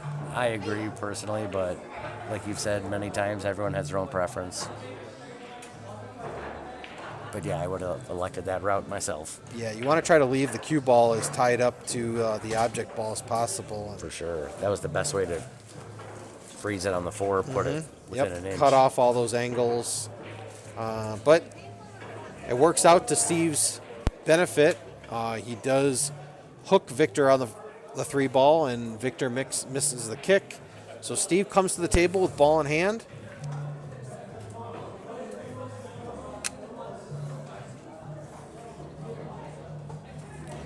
And Steven Sylvester says that he does play with Victor on Sundays. Good shooter on the bar box. Also great nice. stroke. All right. That's news to me. I don't see Victor playing the bar box all that often, if ever. Yeah, you But made it seem I'm like also not here all the primarily on the time, 9-footers. Watch out for that 6 ball. All right. He was setting up for the side. That was magical. Yeah, he's hampered over the 6 ball. Definitely a challenge to get onto the 6 if you make the 5. Wow, great shot there. That was a He hit lot that more in difficult like a than it looked. champ. Jacked up over the 6 ball, firing that into the side pocket. Hit that really And well. see what he looks to do here.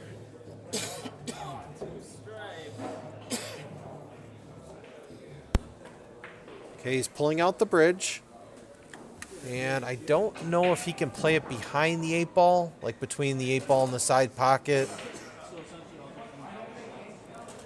He could try to come 2 rails to the right side of the 7. Okay, he tries to come below the 8, and I he saw that called it. coming. Very Steve will jump difficult, this. especially with the bridge to check that ball and get it to come behind the 8. So, 100%. but like you said, this is where Steve's jumping skills come into play here. This is a shot he's probably going to at least hit the 7 ball, if I not would make expect it. him to hit it for sure. With a very good chance. This is a 50-50 make shot for Steve.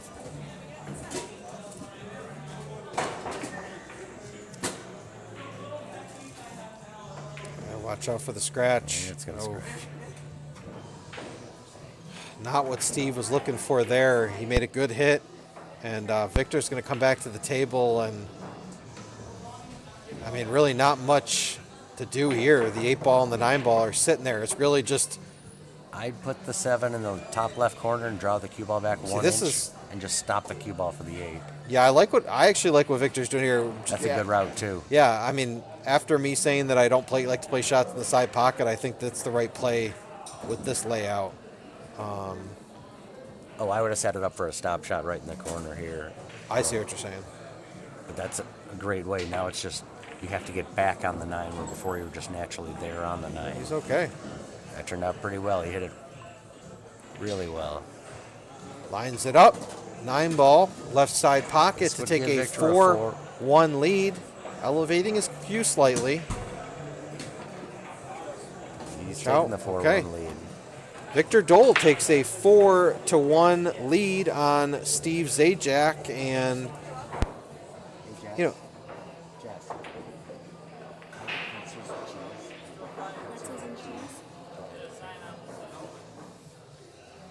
I was going to say, taking a look at these players' Fargos, 545, 519, that would tell you that Steve should have the slight advantage here, but also not a big enough gap to say that either one of these players should run away with it by any means. I mentioned that in our first match with yourself and Amanda. Your Fargos are pretty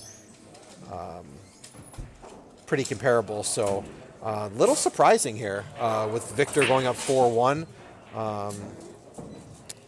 You knew Victor had this game in him, but definitely thought it would be a little bit tighter to start. But again, a lot of match left. 4-1 is definitely a score that Steve can come back from. And as you mentioned last time Steve played, Steve is a pretty cool cucumber. He's not going to get too rattled being down 4-1. Yep, Even though I would it's agree not with that. Yep. beneficial. You get some players at the table, and they're just very emotional players. They're just emotions driven, and they go down 4-1, and They're they already in their own might head. as well be down 15-1 because Exactly. you just know that there's no chance they're going to come back because they let their emotions get the best of them. But Steve is definitely not in that category. He, like you said, he's pretty even keeled. Doesn't Got look a rattled really- at all. Really good position here to get on the 5, and then the 6 is just sitting in front of the side. Yeah, this is a. I would expect and hope Steve's going to get out here. Yep. They're gonna wanna spread play open this- nicely. He's got a good layout. Yeah, 2 rails. This looks really easy, but we've discussed this pocket before.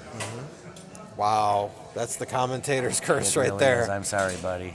Sorry, Steve. Yeah, that pocket. It's if you even slightly, mishit it, just not going. And especially with a Goodness shot like that gracious. where you're playing it with inside to try to come 2 rails, that spin it'll just kick off the point. So tough break there for Steve. I would have liked to see that go down. We're unbiased commentators, but we want to see a nice tight match. So I would have liked to see that go down for Steve. I know he's working hard out there.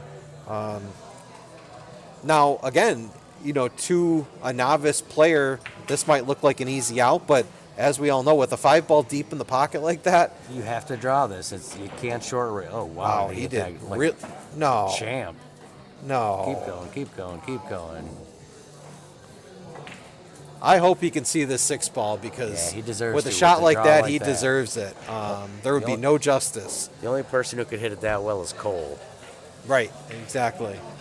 but that's only because he's right next to us, people. We Yeah, know Cole's not standing that next good. to us, and we know he's got that draw stroke in him. And wow, That's an tough break unfortunate there break. for Victor because that was an incredible draw shot. Did he play that with the bridge?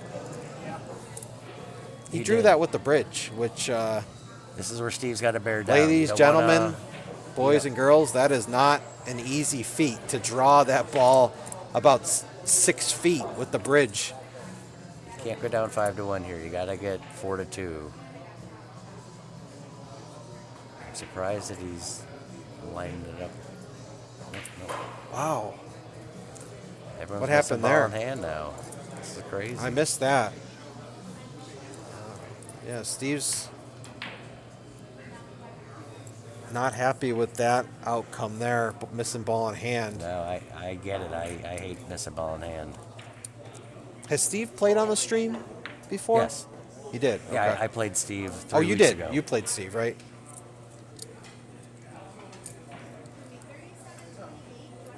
Okay. All right, now he's got the wrong angle on the 6, but definitely a makeable shot here. Can he beat the 9? I think he he's going to can. get around the 9 ball. Yep. Although he could also hit the 9 ball, but I really think I would hit it to go past the 9 ball. I think you want to play this with some right hand, some outside spin, and I think you can come above the 9. Absolutely. Yeah.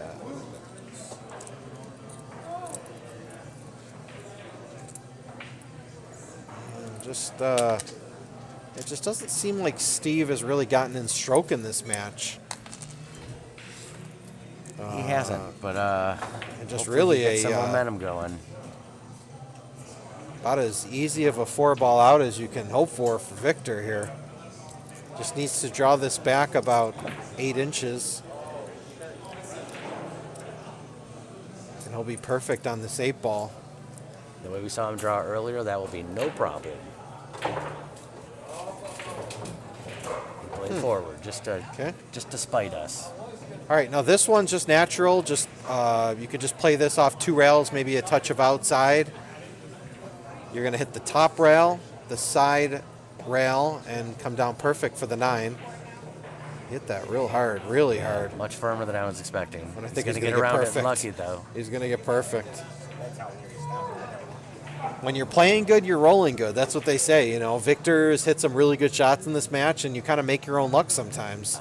I totally get it. I just got a couple advantageous rolls last match against Amanda. And he fires that one in. So Victor Dold flexing his muscles here, up 5-1 on Steve Commandingly. Zajak. Steve's got a figure something out here and get in the groove and get back in this match. And Victor is chatting well and with shooting his confidently. opponent. Probably admitting that he wasn't playing the 9-ball to the bottom right corner pocket. I think he just overhit that 8-ball, which we've all done. It's easy to do. You get a little of your adrenaline going, and you want to make sure you put a nice firm hit on the object ball, and as soon as you hit it, you know that feeling when you're like, why did I just hit it that hard?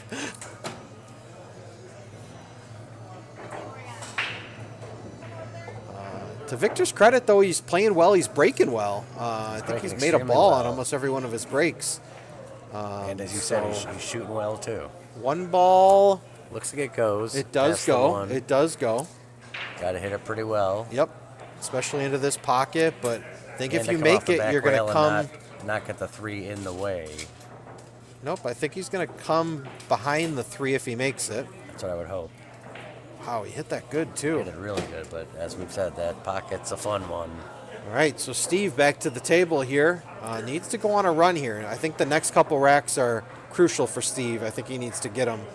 Well, he absolutely has to win this rack. You can't go down 6-1. Or you certainly don't want to, I should say. Right. I feel like the one thing I was taught at an early age is you really never want your opponent to get on the hill. Yeah. If they're not on the hill, you feel like you got a chance. But once they get on the hill, then you get that, that thought in your head where it's, if I mishit one shot or if I roll my position, then it's over. I can't really make any more mistakes. But as long as you can keep them off the hill, that does a lot for your mentality. It definitely helps your psyche for sure. So with race to 7, really what Steve's got to be thinking right now is just to not let Victor get to 6. Gotta win this rack for sure. Gotta play safety here. Doesn't have an offensive shot. Good shot. And Megan Farrell says, yeah, V, woohoo. Cheering for Victor. Jay Dwyer also says that Steve is more of a bar box player. Yeah, I think he would even admit that he plays more on the bar box than he does on the 9-footer. But, just an extremely capable player overall. He can really play on absolutely any table. So, I don't think he's really showing his speed yet in this match. He's definitely got a much higher speed than he's showing currently. Nicely on the 3. Just slow roll and put the 4 in the left corner, left side, although Vinny would never shoot in the side. Watch out for that 7. Okay. Nope. Himself great on the 4 for the corner. Yep. Now this is a little bit of a tight window. If it's me, I'm just aiming with where that chalk is right now. That's a perfect place to be. Hit it really well. Did he get there? Looks like he did. It's tight. Even if he doesn't have the full ball, he can definitely play this rail first. Yeah, but in this rail, this pocket. Okay, now he can see the full ball. Don't have to. And he gets a good angle here on the 6. Across. I think he can. Yeah, I think he can just drag it over for the 7. A little straighter than he wanted, but if he is too straight, he can power up and play it with follow and come off the top rail. I don't think he wants to do that. I think if he had to, he could draw it, he would draw it off the bottom rail. Okay. Not saying that he wouldn't follow, but. Oh, he followed. He took the Vinny shot. Yep. Hit it really well. He did. Too Almost well. Too good. Yeah. Yeah, I'm more of a follow player than a draw player, so I liked that. I liked that play by Steve. Now you need to make this. You need to win this rack, but these last 2 shots are into the funky pockets. Got to hit him well. Good shot. Okay, good. Really nice confident stroke there by Steve, and absolutely just bear down on this one. Limit your body movement. And get back in this match. Yep, get right back in the match, 5-2. And he does. So let's go. Nice out there by Steve. Trims the deficit to 3. Got her ourselves a tighter match now. Yeah, and we mentioned earlier that you were talking about the equipment that Steve plays with, and we mentioned that Victor makes his own equipment. I think he's playing with a homemade cue, but I did want to give a quick shout out for the Bison Billiards Pro Shop. I mentioned it during our first match. If you are looking for some new equipment, whether it be a playing cue, a break cue, a tip replacement, a glove, really anything that you Cases, need. everything. Yeah, we have it here at Bison Billiards. Mike, the owner, has over 200 pool cues in stock for sale. Really a pool cue for anyone. Prices ranging from $100 and up, so it's not like you have to spend $1 million to get a nice cue. $100 and up, and active dealers for all the heavy hitters in the game. So Predator, Jacoby, Viking, P-Shower, Q-Tech, and if you want to get fancy with it, 75 different custom cues. Davini, Deshaw, Joss West, McDaniels, Prather, Southwest. So really any of those custom cue makers. We have their cues in stock. You can come, you can hold them, you can take a look at it.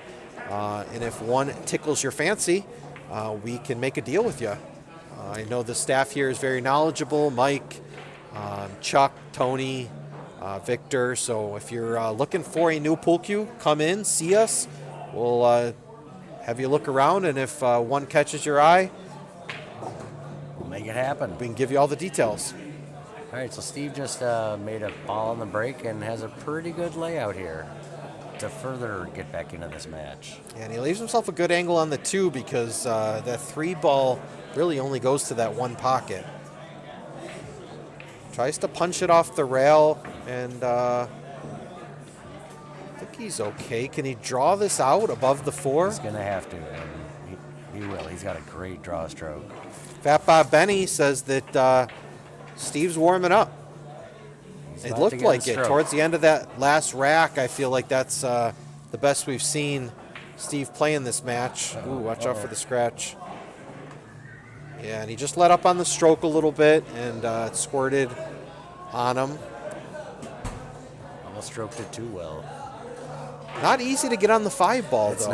not. You know, if it's me, you know, anytime you have ball in hand, you want to try to avoid drawing the ball, because it's more difficult to control your cue ball drawing than following. So anytime you have ball in hand, if you have a follow shot or a shot playing it off the rail, you want to do that. You know, you have some players here that might try to play the 4 ball straight and try to just draw it back on that 5 ball, and that's touchy. I love that you said that because last night,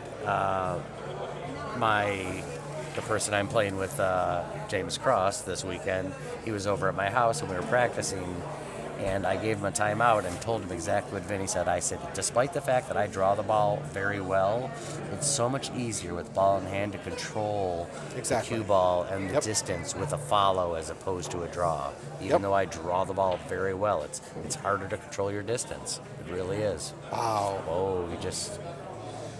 Victor Gave makes a good Steve shot a on the golden 5 ball, and then opportunity he scratches. So to get Steve, closer. yeah, great opportunity here to cut the lead to 5-3, and Victor is And definitely his, looks disgusted sitting over there in his stool. He knows he had a great opportunity there to get on the hill, and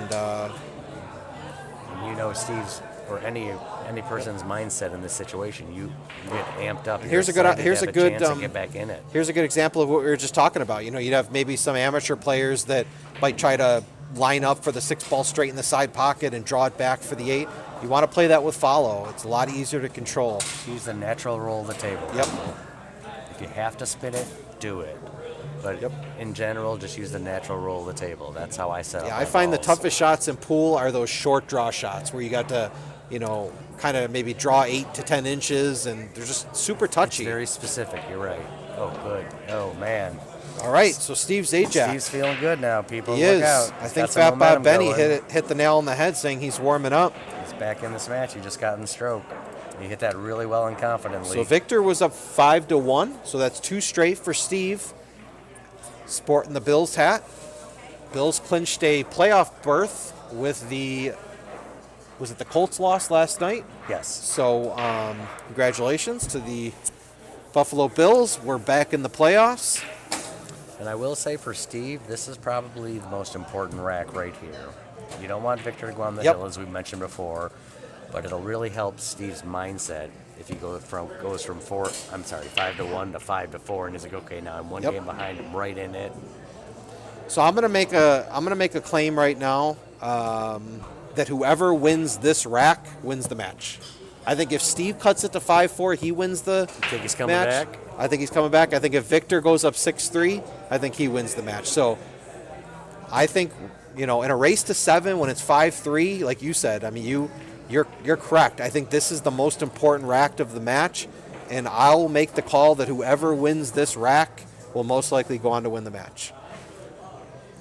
Because like you said, you're up 5-1, and then your opponent comes back and makes it 5-4. Once they get within one game, those negative thoughts can kind of start to creep up. So Yeah, I mean, if you think about each of the players, I mean, Steve would be on such a high, he's got all the momentum, and Victor's like, oh my gosh, I just potentially gave this up when Yep. I had him by the throat.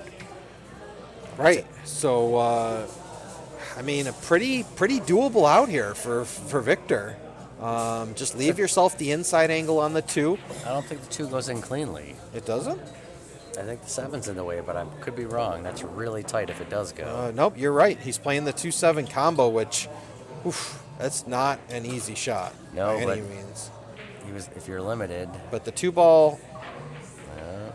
Okay, but I think he has the carom. I gotta think he carom could play the the 7. 2 into the 7. but then the Q is going to hit the 3, and it's going to be hard to get back out for the 2 ball. Yep. I think I you're. If it's me, I'm playing the carom, and draw. for me, I'm probably just assuming I'm going to play a safety shot. I'm going to probably just try to leave the cue ball. Oh, geez. Oh wow. And he did a left-handed, you show Yeah, off. I didn't Great see, shot, Steve. I didn't Did see not that one see coming. that shot. No, nor me neither. Okay, I think he can just draw Steve's this got a out. great spread here. Yep, just draw this right out to the layout. middle of the table. And all the momentum. Uh-oh. Okay, do it a little bit. He's okay. No, I meant uh-oh for Victor. I think he can come behind the 7 ball. That's risky because you don't want to hit the... You don't Just want some to carry him bottom off left. the rail and then the inside of the 7 and scratch in the corner Yep, it's perfect. as an option. Ooh, just Oh, a that was little bit under hit, but Oh, he hit that no, he's great. good. He's good. He's got a good angle. Fantastic shot. One rail. The big thing with this shot, because of where the 8 ball is, you really can't under hit it. You don't want to over hit it. See, I'm not sure. All right, Victor. Got to watch out for that scratch in the side pocket if he's going to try to draw it back. I think the 7 might be in the way. Nope, That's I really think- tight. No, I'm looking at the table live. The 5 goes. The Okay. 5 definitely goes. Yeah, it definitely goes. Okay, he's looking to play it in the other corner, actually, but I mean, he's got a ton of room past that 7. Probably because it's easier, if you make it to the bottom, it's easier to go around for Yeah. position. It could be a position play. Tougher shot for sure. Wow. Oh, he got a What a great roll there by Victor. And he said, my bad. I think he apologized to Steve. It happens, unfortunately. It does. It's 9 ball. I mean, It happens in every game. It's not just 9 ball, but yep. okay, ties up the 7-9, so that's going to work to Steve's advantage here, knowing that he's probably going to get back to the table at some point. Oh, he hit that great. Oh, Oh, no. he scratches.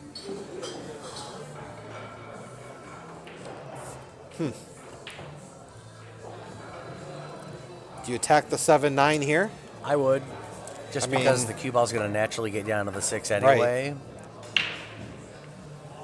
Let's see what Steve's thinking. It's personal preference thing. It looks like he's Or just you could setting play up the directly on 5-6 and then just play a safety shot on the 7. You can just hit the 7, put the cue ball behind the 9. That's certainly an option. See what he does here. Nope, looks like he might be attacking it. Now the He's big trying thing to is you get- don't want to get underneath it. You want to hit it from the top side, True. just like he did. But again, that pocket. Giving you fits. And he got a decent roll, but it could be short rail most likely. Yeah, he can play this rail first, but you got to watch out for that 9 ball. I think the 9 ball might come into play. Nope, he beats it. Nice. Valerie cheered on Steve, says keep it going. I know he's trying out there. And what's going on with the poll activity, Vinny?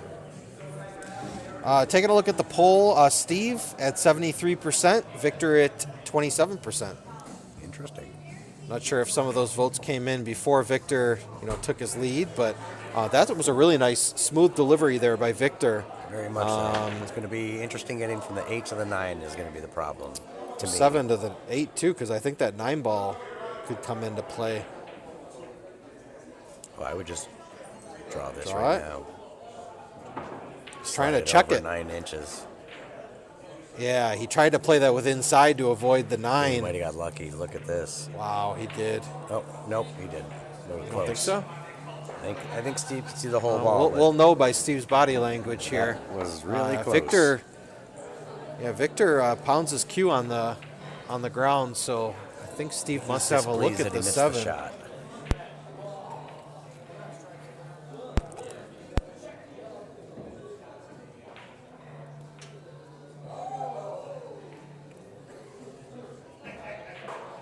Just overcuts it, which you have a tendency to do when you slow roll it. But that turns out to be a good two-way shot, despite the fact that you could bank it in the side. So if this is me, I'm playing off the left side of the 7, trying to tie up the 7-9 again, just banking the 7 towards the 9, and the cue ball's naturally going behind the 8. Yep, that's what he tried to do. Tried to do that. I don't think he was trying to make that. But he's going to get I another... think he was. He doesn't look happy that he missed it. Yeah, I don't think he But I was trying to wouldn't- make... I'm going to yeah, ask I wouldn't him... think he would have. If we get a chance to talk to him in the post-match, I want to would've remember think he that would've shot. gone for that 'cause I don't think he was trying to make the 7. I think he was trying to go into the 9, knowing Victor. This is similar to a shot Steve had earlier that he hung. And he hits it nice, and he's going to get good on the 8. Wow, nice shot there. Now he's just easy little bottom left draw off the side Yep. rail. Yep. You're just aiming for the second diamond on the right side rail. It's going to naturally come down for the 9. Wow, he overcut it. Yeah. All right. And that's the reason he got short on the 9 too, because he overcut it. If he would have hit it a little fuller, the cue ball would have came more Down towards the another, bottom. for Yeah. sure. Now Victor's got to bear down here, make these 2 balls and get on the hill. Got a good look and natural position on the 9 ball. Yep. Just play this with a little Little I think a top little right. top right. Yeah, and it should naturally come down. Just a touch. I Don't, wouldn't put you a gotta lot watch of out right. for the scratch. Oh no. Yeah. Wow. All right, not much for Steve to do with this shot. This is going to naturally come 2 rails down for the 9. But you got to hit it well into this pocket. Yep, he does With have to hit it English. well.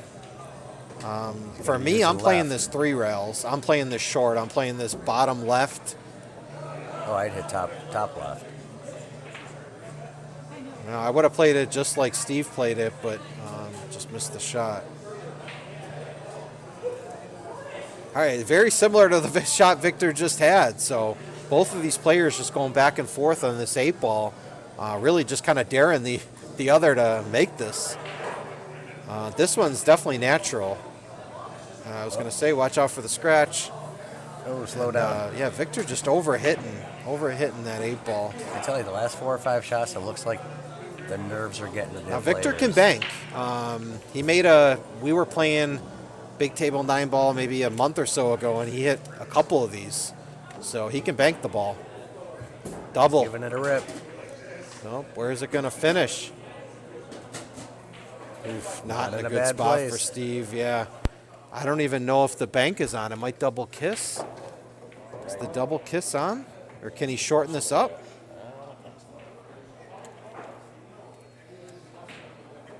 Yeah, I wasn't sure if he could. All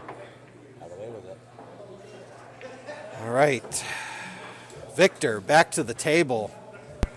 I feel like this 8-9 has taken as long as the previous 8 racks. Yeah, this rack is certainly, yeah, you're right. He's laughing. Victor just They each shot at the 8 and the 9 multiple times. Kind of understanding that neither one of them is being left in a great spot here on this 9 ball. But I think he's going to bank it again, I think he's going to give it a rip.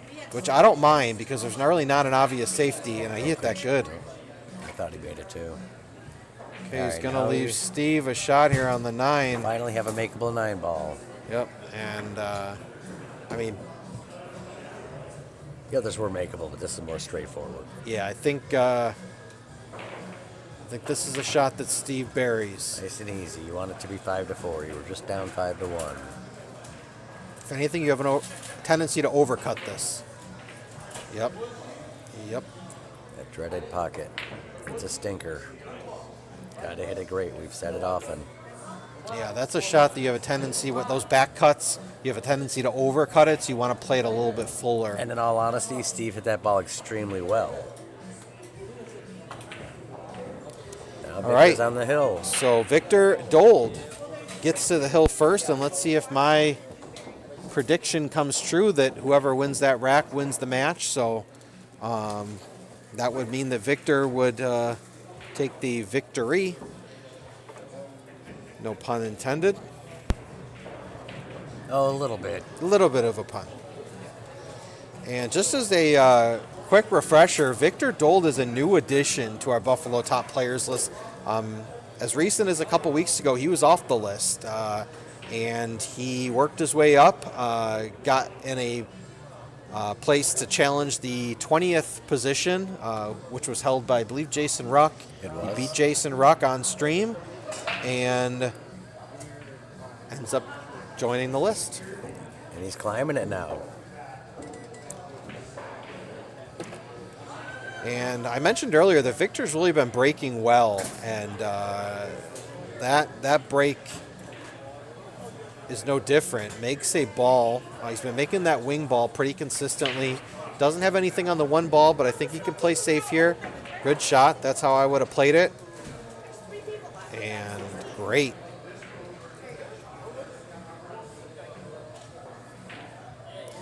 Steve's definitely not, I feel like, been playing his normal game, and he's hung some balls, but you really can't take anything away from Victor. I think that he, maybe besides that last rack, he's had a couple misses, but, his safety game's been pretty tight. He's been making some timely shots, so. I agree with everything you just said. Steve, unfortunately, is a little bit off tonight, even though he definitely had a good little streak going there. But, yeah, Victor shooting well. Okay, good shot, and I think he's going to have position here on the 2 ball. Nope, it comes up a little funny off that top rail. It looks like he probably has an inch or two between the balls. He might be able to make it in the corner. Yeah, he's got to watch out for the double hit here, though. I think True. he's conscious of that, so he's going to shoot away from it. He's going to try to just send the 2 ball down by those blockers. Not bad. I mean, just a containing shot. You don't always have to hook someone. True. When you're playing defense. Just contain it, and your goal is just to get back to the table, even for one more shot, which Oh, absolutely. I think Victor just put himself in a position to do that.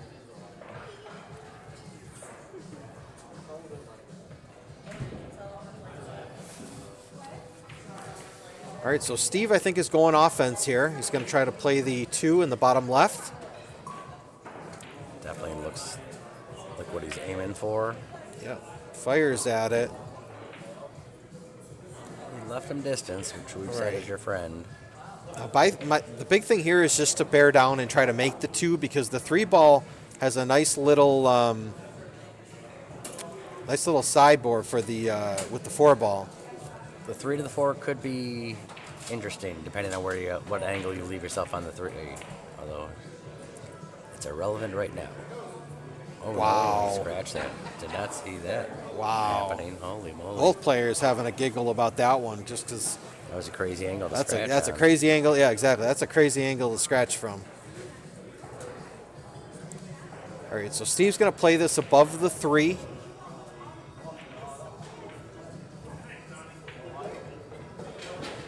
Gets there. Now you want to hit this with a little bit of speed, because most likely it's going to go off the 4 ball, and you don't want to hook the 4 ball behind the 9. So you want to play this with a little bit of speed. Oh, he was able to hit it clean, but I don't know if he left himself a shot on the 4. Yeah, I think you had to play that off the 4. Looks like the 9's in the way to make this easily and cleanly, but I could be wrong. That's going to be tight. If that 9 ball was any other ball besides the 9 ball, I'd probably just roll it up on the 4 because, you know, you want to just try to get back to the table. You know, you just want to tie a couple balls up, but I wouldn't tie up the 4-9. I'll say that. I agree with that. Oh, he does look like he's kicking at it, pushing it towards the 9. Hey, good That shot turned out there, pretty and well. I think Victor's going to play something very similar. And if you can see enough of the 4 may go behind the 9. No, not enough room to kick it behind the 9, but all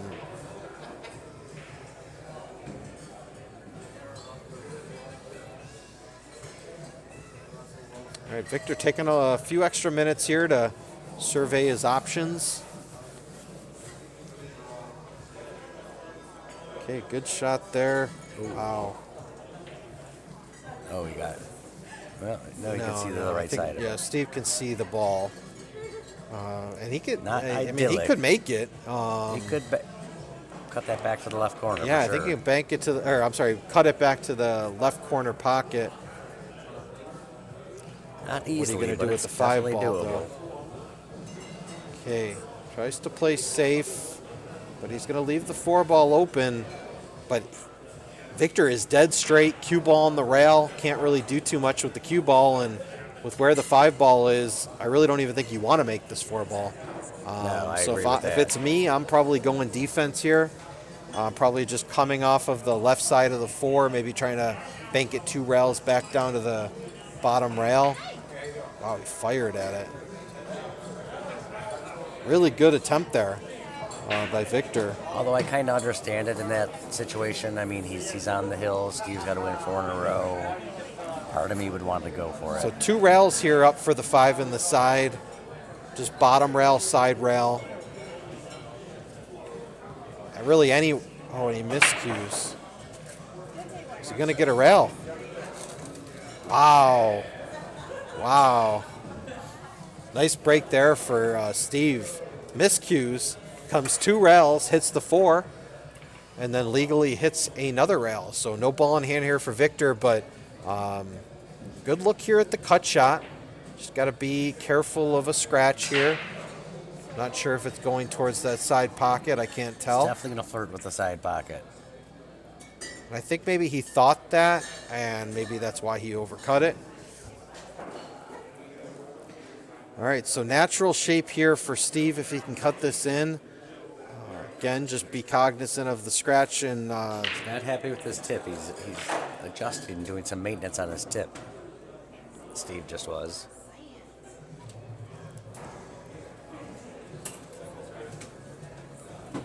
players having a little bit of discussion about, I think, the tip tool that Steve was using. I think he handed it to Victor. I think that's the one that he won in a raffle when we went to Atlantic City a couple years ago. Doesn't want to be frozen on that rail. Wow.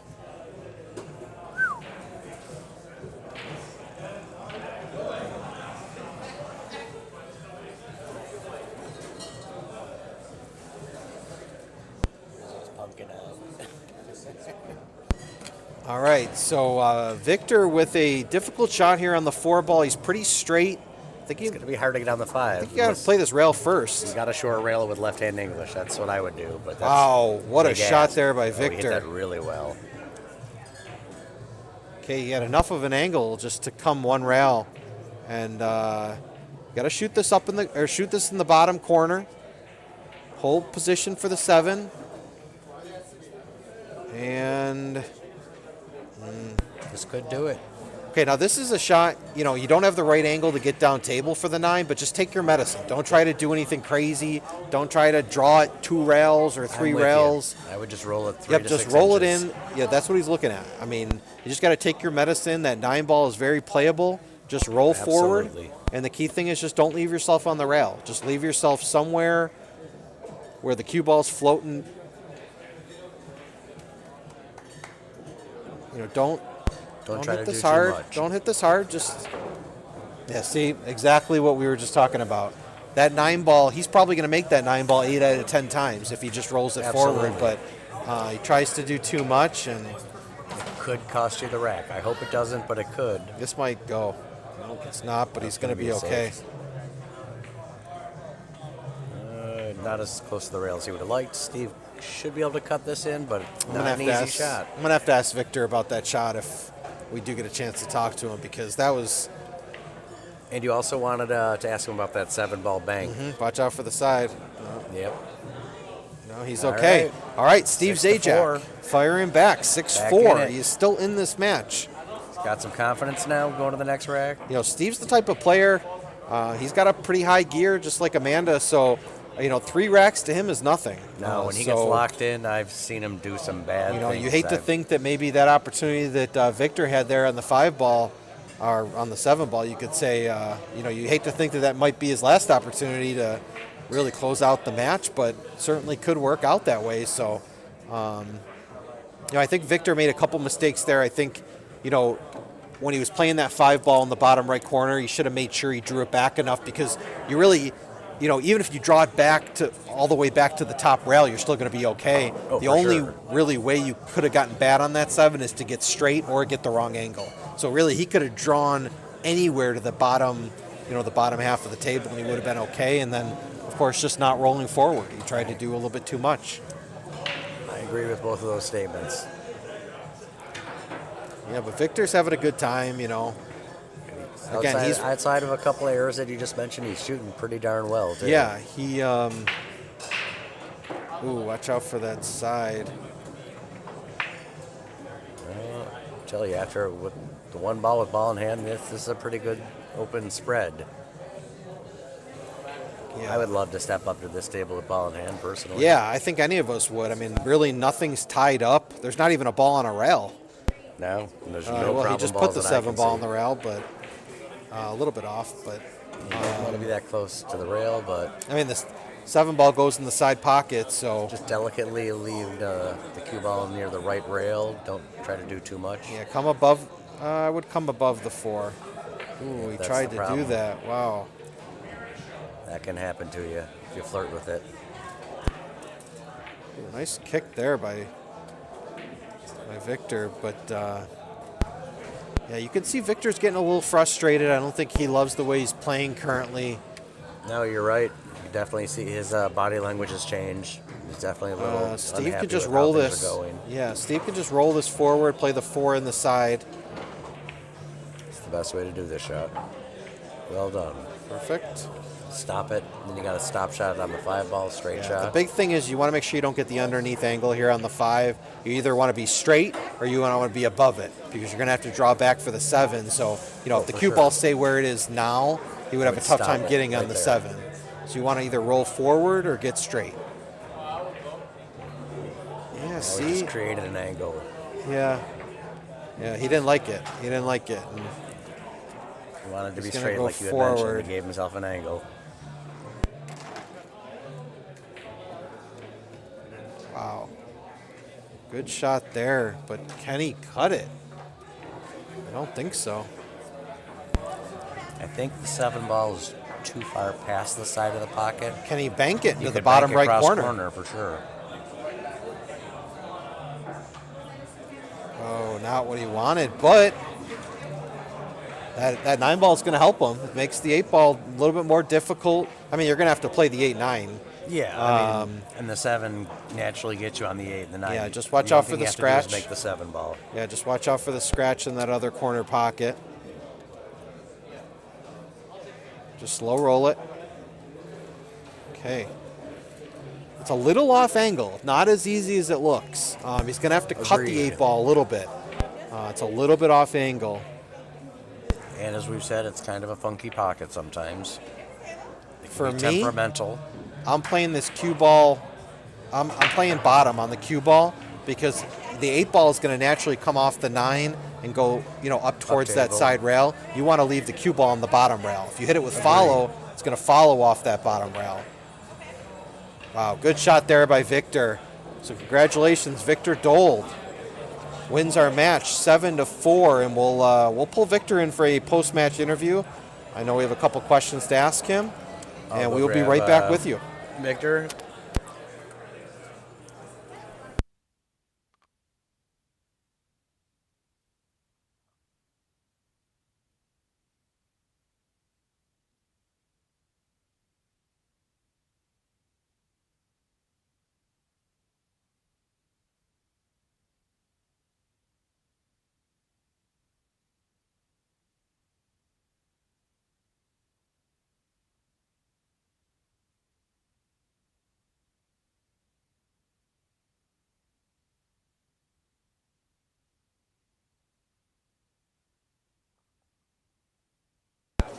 All right, we are welcoming Victor Dold into the booth here to talk about his victory. So, Victor, congratulations.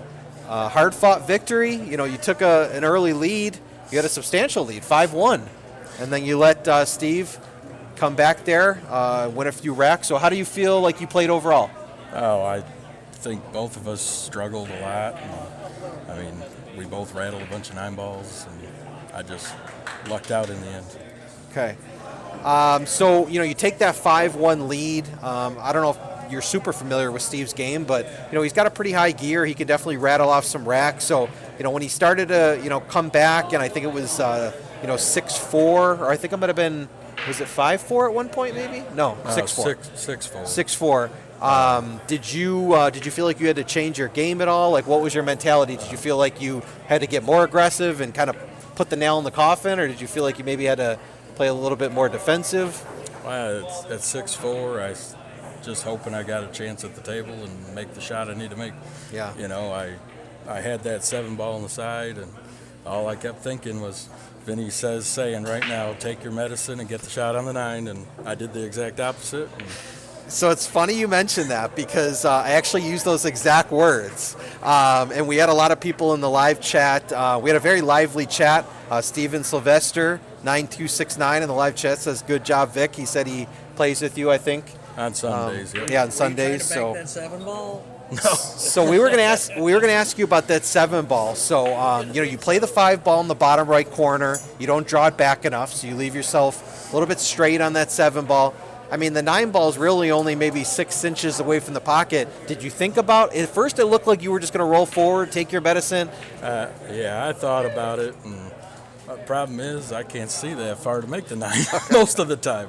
That's probably 50% shot for me, to be honest. Okay, yeah, because Larry and I, when you were looking at it, both of us were like, Victor, just roll forward. That 9-ball is very makeable. We were saying we thought you'd probably make that about 8 out of 10 times, and we were like, he's too straight where if he tries to do something funky and tries to go 3 rails, he's just not. He doesn't have enough angle. That cue ball's just going to die, and that's exactly what happened. So I hit it and it popped off the table. That's what killed it. Yeah. Did you have enough angle, you think, to go 3 rails? If the cue ball didn't jump after I hit the ball, I think it would have made it. But okay.